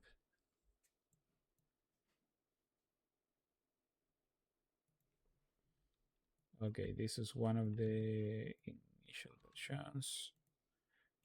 This is the I was gonna say you modified got the version. nice Team Liquid background. All I have is a from a Polish tournament. I casted for Net Wars back in the day. I had one of those backgrounds for streaming. But yeah, this is one of the modified versions, if I remember correctly. I didn't want to like move at the bases too much. I just wanted to maintain the general So right position now, change. by the way, just as what are issues again? Going down the ramp and up the ramp to take your third is that's a it's a lot of movement. It's a lot of movement. These bases here are pretty impractical, and also you can like make incredible siege points. The way the terrain is set up here. So yeah, it's hard to go up and get your third. Um, it's like even then you're kind of like it's just yeah, this map had a lot of problems, and ultimately I feel like it was unable to reach a point where I personally think it's a good map. Yeah, that's a Um, good point because and as a again, my word's not consequence law. as So a consequence of the modifications, such as removing this section here, the map ended up creating more problems. So, uh, oh yeah, and then we had the name change to the file. So this is the final version of what ended up being a hinterland or supernova. So you can see that the high ground between the bases has been re-added again. The base that used to be here has been moved, and this area is like far more accessible, far more yes, accessible, and the army movement is like far easier to just change your position, yes, which fixes the initial problems of lack of army movement. That said, the third bases here are still like a constant problem, more or less. Yeah, very hard to take them still. Yeah, exactly. Even though, for example, there is like a newer ramp and everything, it still retains that roughness of the expansion. For example, as I mentioned previously, we have mentioned as Myzen has like is strongly addressed this section, this transfer position between the naturals and the thirds. It's very much vital. If you don't have an easy flow between the naturals and the thirds, the map like just ends up not working very well. And even though the changes here have been overall positive, very much overall positive, this still like remains a restriction in the movement and flow of the map. Yeah, I So mean, look how it's also like look how far away the person spawning, most towards the right side of the map. Yeah, exactly what you're highlighting. Like that's a long hike from wherever their natural is. It's a long walk for units to rally. yeah, as a note, ideally you don't want this to be like longer than, let's say, 38 units or 40-ish. That's the maximum, right? Same as in StarCraft 2 maps, more or less. In the 1 vs 1, I mean. So here we're seeing like numbers around 60 or around 70. Like it's way too long. So I mentioned that maybe we can redesign this, adding an entrance here to allow for a better flow. But even then, that was still like not very positive as an outcome. Maybe there is a different arrangement that could be fixed here, but at least personally, I couldn't come up with a better implementation of it than we're already seeing. But yeah, it will require some stronger redesign of like all these 4 bases. So yeah, I Which guess the is last. Sorry, go yeah. ahead. No, for the next one. I was just gonna say we can do Rohana and Undercurrent, which Okay, we'll both Rohana people didn't fans went of. through many changes. Oh yeah, Rohana did went through some changes. Yeah, specifically the center.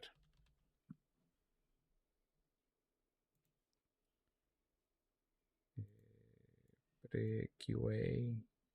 So yeah, I would very much say that this and Undercurrent, or I liked a lot. Yeah, this is the initial version that was submitted of Rohana. As you guys can see, like the central high ground just like goes all the way from the main bases. And the problem that this was causing is that it was restricting movement and transfers of armies between different sections of the map. Let's say you're expanding horizontally, right? Then in order to attack the horizontal expansions of your opponent, you will need to travel through here, and there is no other alternative really to do it. There are only 3 ramps that more or less work in order to allow this transfer of units from this side of the map to this side of the map. And for 2 vs 2, that's a little bit too little, a little bit too little, a little bit too restricted. There is this fourth ramp, but I'm not counting it because these two can be like blended into one.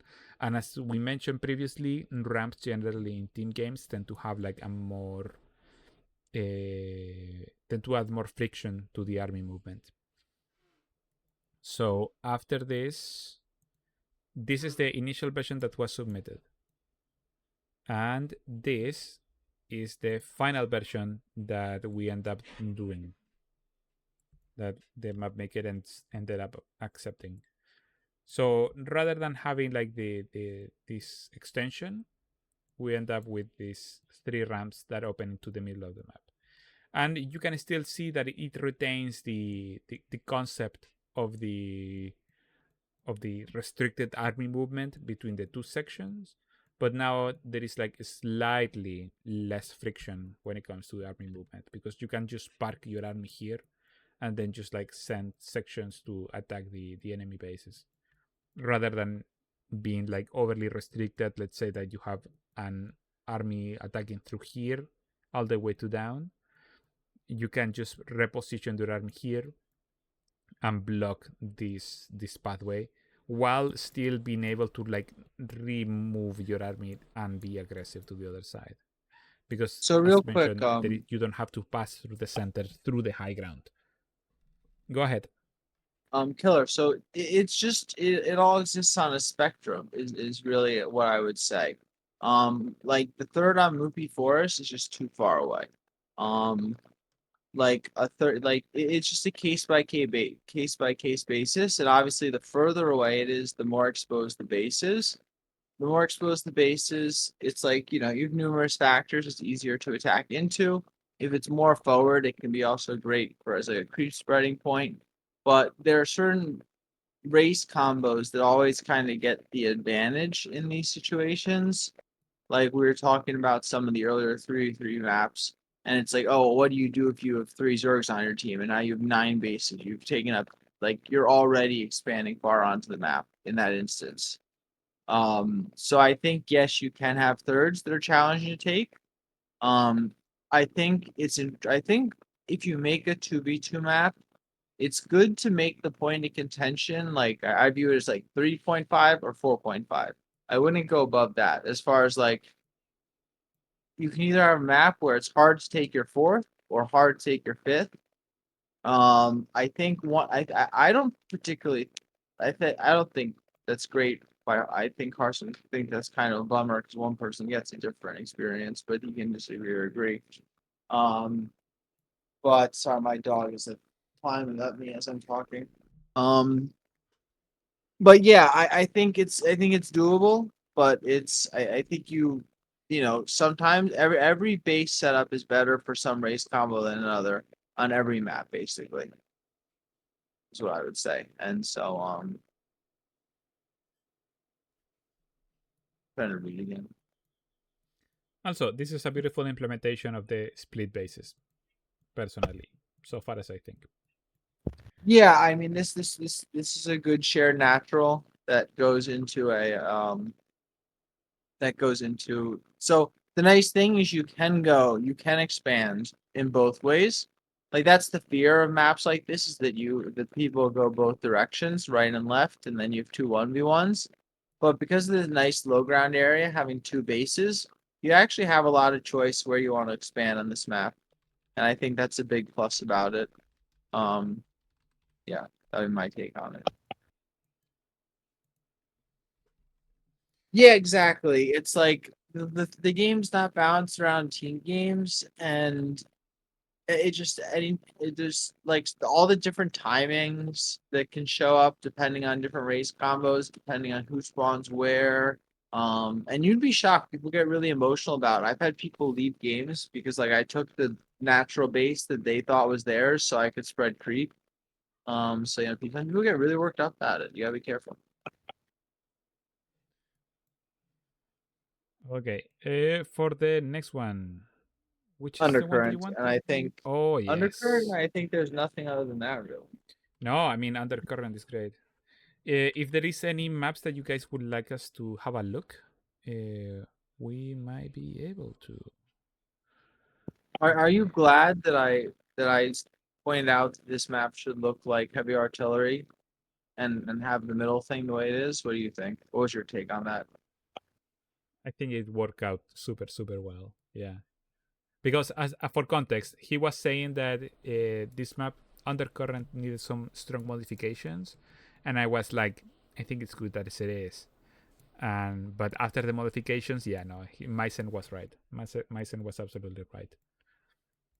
So this is the Yes. initial version that was submitted to us with the center. Can you pull up heavy artillery just as a picture for just for later use when we get to it? You don't have to do it right away. Give me a moment.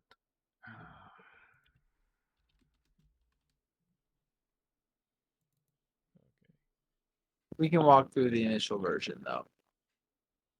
As a note for people who have these like up high ground little bases in the corners, I think it's cute. I think it's cute. As for the back base, we'll get into the like how this map works because it is essentially heavy artillery, at least in the first couple bases, as Cantu showed the version of Undercurrent he was showing, the high ground was connected throughout. There was no low ground Yeah. in the middle, but otherwise it's the same basic map.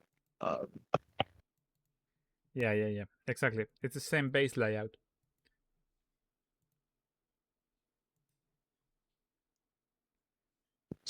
yeah. So I guess how many iterations were the versions before? Yeah. But yeah. But that's not Okay, this is the initial version that was sent to us, and Yeah, no. So yeah, this you the what and if you expand in the back on this map greatly depends on your race combo, but like Zerg never spawns in the back. That's for sure. this is the final version that we ended up with, which is obviously far closer to heavy artillery, but it ends up working super well. So I've got no complaints really. My only point maybe might be making this ramp like more choky. So a single player can like build like a bunch of cannons and just like hold into that corner base. But because I generally from a map design perspective, I have found that those type of like sneaky bases can like add like extra flavor more than anything else. It Something it, is a it note as a heavy artillery base, by the way.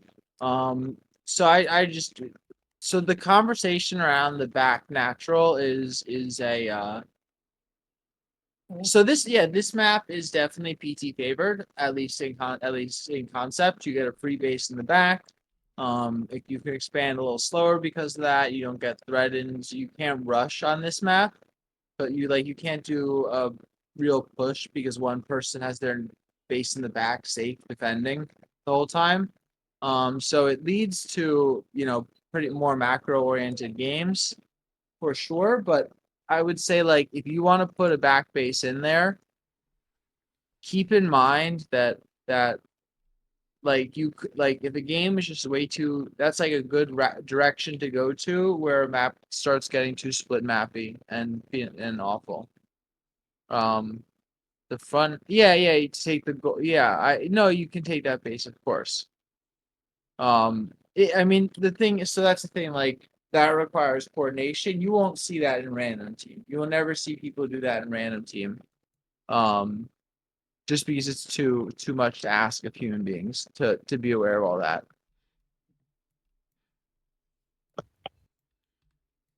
also the aesthetics are beautiful. Just as a comment, obviously.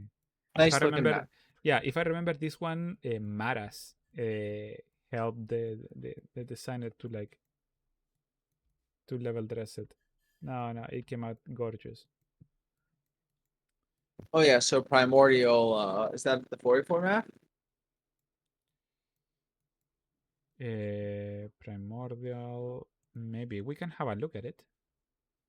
Oh yeah, But yeah, it's in the 44 this map. one ended up being the highest rated map of the whole process for 2 versus 2. This is for something for you guys to keep in mind. Yeah, we can have a look at Primordial. Primordial is obviously like has one. This is one of these where we open up the map, the picture of the map, and we're like, oh no, why did they have to do this? No offense to you guys.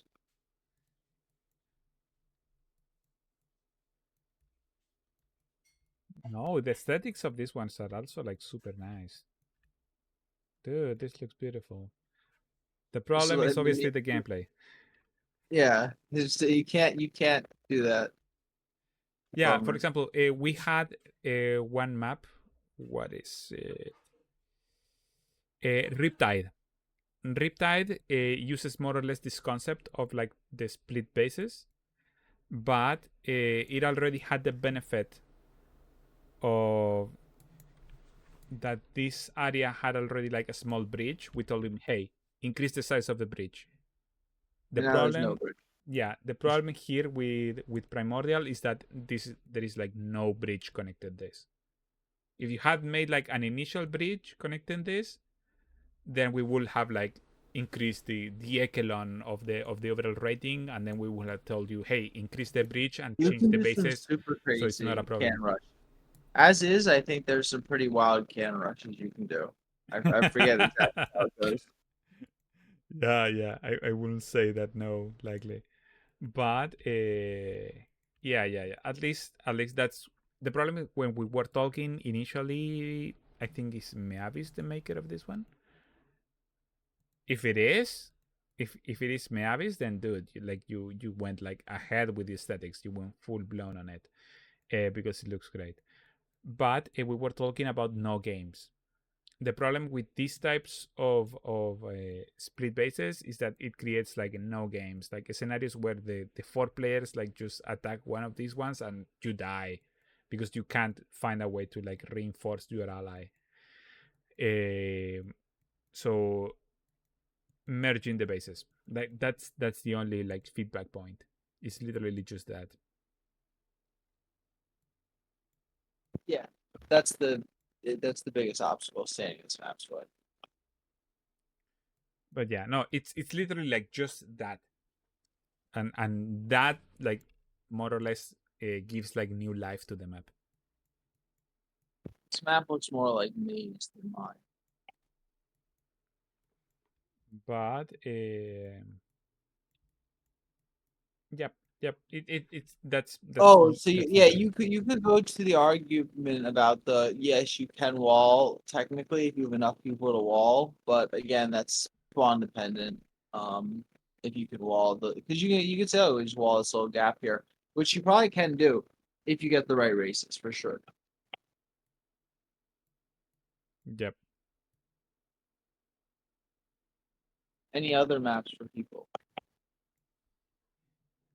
The eight cock map. I don't know the name of it, dude. You will have to share the name of it, killer. But other than that, I think this has been like a super successful stream.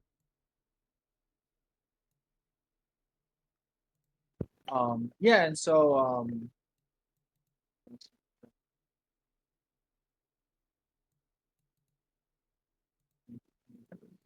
it's Belshire. pretty much pretty thorough there. Mysen, any particular map that you want to review? Or such as, for Um, example, maps that already exist that are by Blizzard or are already uploaded that you feel might be a good reference point for the map makers? um, so yeah, I do think I still believe like there's kind of a quartet of maps, and hopefully I'm hoping that Undercurrent will move in on this block. But the kind of like heavy artillery, Emerald City, Reclamation, Roskillian designs, like the designs used in those four maps, some of which are just the same as Reclamation, Emerald City, not very different. Um, but those are good points to stick to for twos. Definitely as a reference point, and those formats. But it was cool. Like I think Rohana has promise because it's like I said, Sludge City was a good map for people wanting in separate directions as teammates. We'll see how Rohana does. Hopefully it works as one of them. I'm excited to see if it does personally. Um, But yeah, no, this map it was good to have iteration phases in this contest. I'm not sure there's any. I think maybe 133 map. I just want to check this real fast. Yeah, Prodigy. It's worth looking at real quick. And then I think that's all for me. Personally, I wanted to say, yeah, 'cause Prodigy was a finalist, but a lot of people in the so obviously it was very split because some people had very strong opinions on Prodigy. Um, some people liked it a lot, some people didn't. Bed of Chaos we can look at too. Bed of Yeah, Chaos didn't do well. Yeah, the middle of this map is just a disaster. Um, I do think it's just too much. and I think the middle is pretty is bad. I think this whole thing going on is bad enough to the point that it makes the map close to irredeemable. When you have other good options of 3v3 maps available, if you know what I mean. Like this is it plays well, I agree. It plays fine, but like if you were to like these are the kind of maps where as a judge, you see it and you worry about a feature like that on a map, whether like just as from a judging perspective. Um, sorry, I'm waiting for the thing to load up again. Yeah, I'm opening Bed of Chaos. Yep. Um, regarding RG, yeah. But yeah, I'm not the biggest fan of that. This map had many issues. I think there are more issues that you're familiar with. Yeah, for Bed of Chaos, we had a tank spot in here, which could like hit the natural and do a fair amount of damage. So far as the actual map design, taking the thirds is not that much of a problem, but this area tends to be like super choked up. It reminds me a little bit of Abyssal Reef, a little bit. Strange that the high grounds just end, by the way. Oh yeah, no, Like, yeah, this type of design of the high grounds ending is like very reminiscent of Brood War a little bit, because there were some Brood War maps that used it a little bit, and I have done this a fair amount. Like I actually like it from a map design perspective, like cutting the flow that way. But the issue ends up being that because the map doesn't has got the spacing to allow for alternative pathways, everything ends up being like choked up through the center, which ends up limiting the actual map design a little bit too much. Um, Rather than, for example, end up with a tight choke and maybe set up like some ramps in here, rather than it being like completely blocked off. So you end up with at least with like three entrances rather than just one, and the wings of the map. yeah, no, I mean the problem with the 3 lane idea is that you blocked the two most convenient lanes to form the 3 lanes. Like to make players go all the way out of that, that's not gonna happen until like very later stages. Um, to expect someone to go all the way around to it's a hike. Yeah, Because exactly. eventually you get a far enough ahead forward position, and then you're just protecting everything basically from that spot. Yeah, yeah. This is Killer mentions that this is reminiscent of Dota maps. Yeah, more or Yeah, less the it's how they laning. make it's how they make Call of Duty maps too. So, Mm, but yeah, I think in this instance, yeah, if you wanted lanes, yeah, I would make the high grounds then instead of having to go all the way around because it's just gonna be inconvenient for people, and they probably won't yeah, use it as much as you want them to. yep.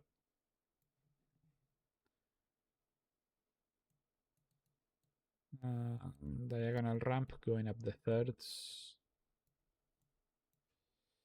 makes the outside lanes exactly no like the wings of the map, like these lanes outside, they are just non-viable because everything ends up being channeled through the center.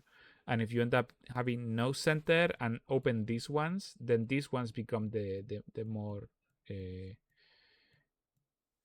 overwhelming paths, attack paths. Not that it is bad, because it's just like a stylistic choice, but in this case ends up being like it's end up making noise, right? It's a bit of a squeaky wheel. Yeah, no. That said, the only like big issue was like this problem. Like that's the only point of iteration. We end up adding some doodads in here in later versions to make it sure that a siege tank couldn't like attack in this spot. For example, there are no liberator problems, or I don't remember if there were a cannon rush. If I remember, there was like a cannon rush in this area, a three pylon cannon rush in the main base, something Oh, like that. Dreamcatcher's a great map. I remember who was it? New Thermal that said the map was unplayable for Terran or something, as he like won multiple games Oh on yeah, that reminds me. What was the name Dreamcatcher. of Firebolt? Yes. Yeah, Firebolt. Please stop giving us Firebolts, but give us more Spirit of 1776, please. I'm actually upset that we did not receive that this submission days. Okay, this is one of the maps that I wanted to review. Yes, thank you for Okay, reminding me of you gotta get on your Dreamcatcher. high horse now. I'll let you go. Okay, yeah. The main issue here is obviously the initial expansion pattern. You can take the third, but like the problems are just like it's sadly a non-functional version of Dreamcatcher. Even though we already had like people whining up Dreamcatcher, I don't think that they have got bases on it.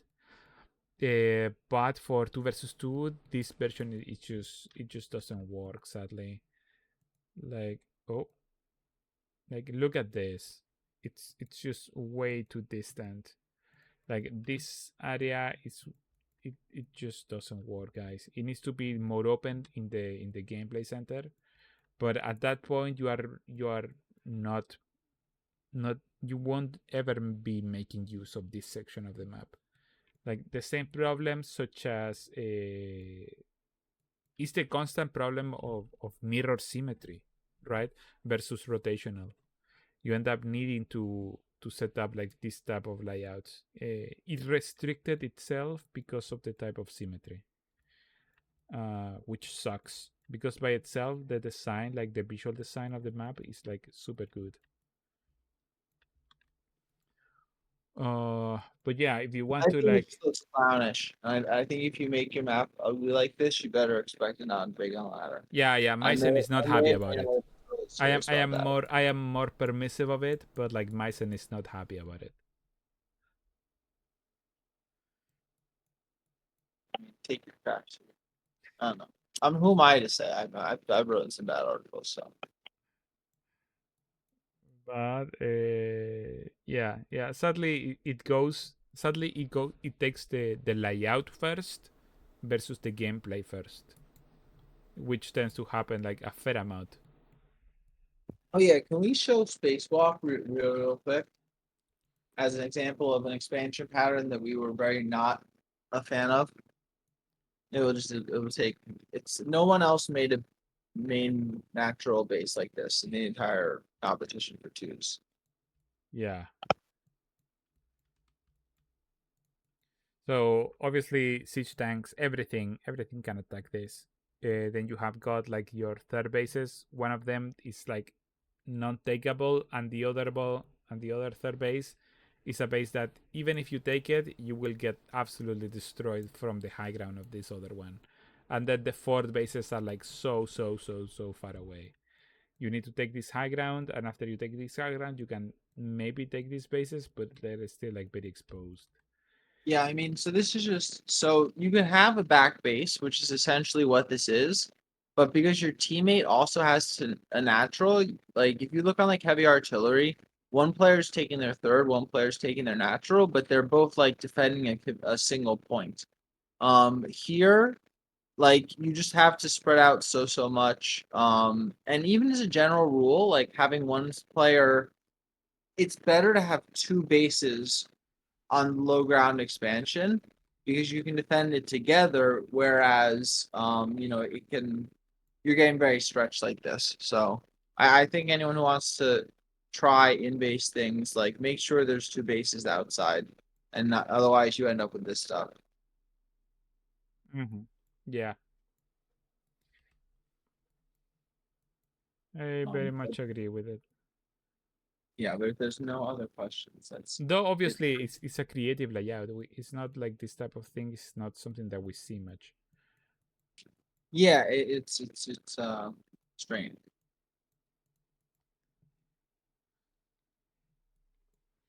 There is no airspace attack by the net. Yes, it's very tidy here. You won't be getting into this natural. So ideally, you will have both player armies in this spot, but it is still like a thing. That's what I'm saying. You can have a backdoor natural, but if you're gonna have the players expand to a low ground, I think if you put one person all exposed, that means the next person who tries to take their base is increasingly exposed, and it just kind of snowballs from there. So look at like heavy artillery or undercurrent, where you have an in base also, but their natural expansion has two bases, where this natural expansion only is one effectively. Yeah. Here is heavy artillery, for example. That It's you just can easier to easily, defend the same point. You get the players, and even then, for example, you have got like a mineral wall in here, right? it's impossible to do anything with that early on. But you defend one wall, both players. Yeah. Heavy artillery is like a more viable version of the previous map. It is a more standardized version, I should say. But yeah, And even good in the in general. thirds, right? Even in the thirds, like you have got one third, one potential third that is in the high ground and one in the low ground, but the one in the high ground is not so close to the other one that you can like position siege tank here and destroy the secondary third, right? And even then, the third bases are also like quite far away. They are still like relatively more defensible because you are channeling all the attack paths through this section rather than allowing the player to be able to like directly attack your natural. Yeah, once you move far enough up, everything's effectively behind one choke, Exactly. which is the detraction on this map, is that so you're gonna play macro games. Exactly. Exactly. But yeah, other than that, I think yeah, I think super I'm super good. happy. Super happy that we managed to have like a long iteration phase to do like lots of little changes to the different maps and to ensure that uh, even maps which otherwise might have not been able to get it because we had the iteration phase, they managed to get into the finalists and likely into the ladder. And then yeah, thank you to the map makers who are cooperative and working with our suggestions. Exactly, exactly. So I'm not sure when the next team maps TLMC might be, but because of the amount of maps and because of the higher quality of maps that we have managed to get in, I think that the cycling of the map pool for team games is like pretty. It will be like very solid for the next years to be. That's what we're hoping for sure. Yes. And yeah, hopefully get some more people. Because I'd say for some of the categories like threes and fours, like almost there's sometimes where like half the maps are disqualified after a single look. Um, so always appreciate more entrants. I know we got, but it was a really good contest, and I think this is the some really solid maps, and hoping a really solid map pool once ESL puts it all together. What I want to see is to maybe um, do a selection process like we have been doing previously, Mysen.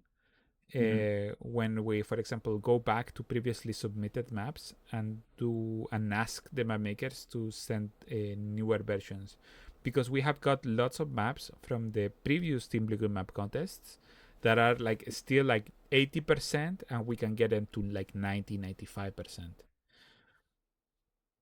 Yes, Matt, Uh, this map is easy to defend on, and we don't tell trade secrets, killer. but yeah, overall, like I'm super like content with the overall process. And I think it's something that is like very much worth repeating going forward.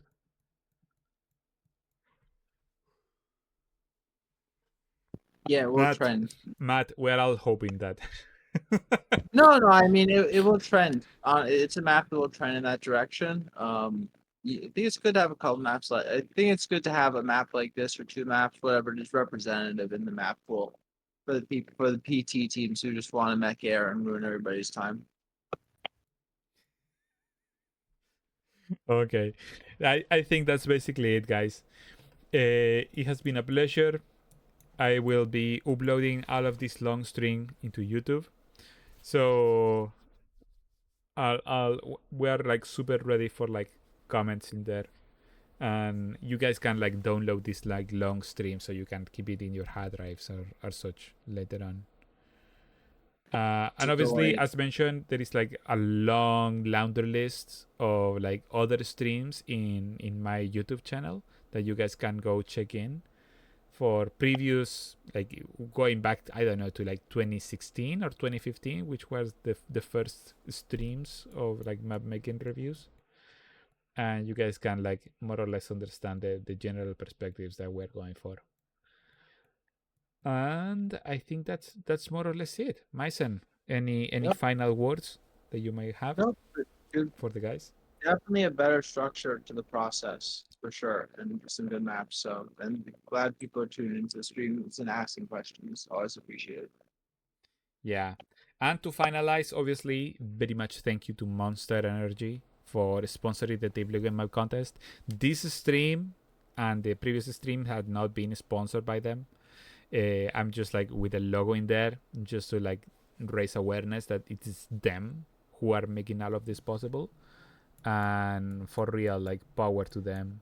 And I was got called out to be like drinking water rather than Monster Energy, but like absolutely I'll be getting a couple cans just just in order to I just it happened by accident, but like just generally, um I mean we have got the logos right inside of the maps. Yeah, they were there uh during the contests. yeah, During the tournament. exactly. I actually like them. I actually like I'm a fan of Monster Energy versus like other competing drinks because like the drink is like softer, the flavor. But yeah, no, that's it. Thank everybody for making this happen. And no, that's it. I'll be uploading this shortly to YouTube. It has been a pleasure. Thank you, Myson, and thanks to all of the judges, and thanks to all of the playtesters as well that helps Yeah, us playtest a lot of people 4 helped this versus time. 4 Yep. and all the rest. But yeah, no, an absolute pleasure, and see you on the next one. There will be some extra Team Liquid map contests, so keep an eye out. But yeah, take care and have fun. Bye. Bye, everybody. Bye. And we have got still, I'm still recording, so this final section will also go to YouTube. Anything Yep. else that you want to mention for the YouTube guys? Um, just yeah, thanks for the people who contributed maps. Thanks especially to the people who worked with us on the maps, and thanks to Monster Energy. Thanks to Monk, good guy. Um, look forward to more map contests. Thank Yeah, you. yeah. Hopefully It's the great to have the opportunity to to participate in the process, and yeah, it's a real honor. yeah, I mean, you guys, you particularly, you have been moving like mountains to making all these team contests happen. So appreciate it to you, Myson, in particular. Yeah, no, And yeah, hopefully the guys watching this YouTube video can just like go jump into the other videos as well. I've got yep. some playlists that they can just put in the background as they are like, I don't know, cooking and just going back over map design talk.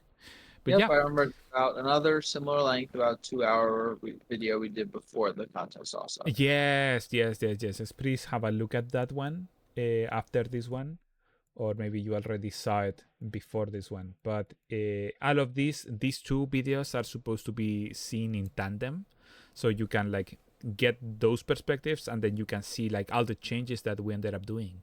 So that's like very interesting to the because that one happened before this. For context, that one happened in around July, some like 3-4 months ago, and this one is happening at the start of October.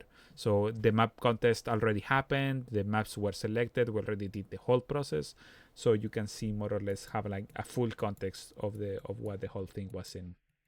But anyhow, this is it for the recording for YouTube. And have fun, guys. Take care. Peace.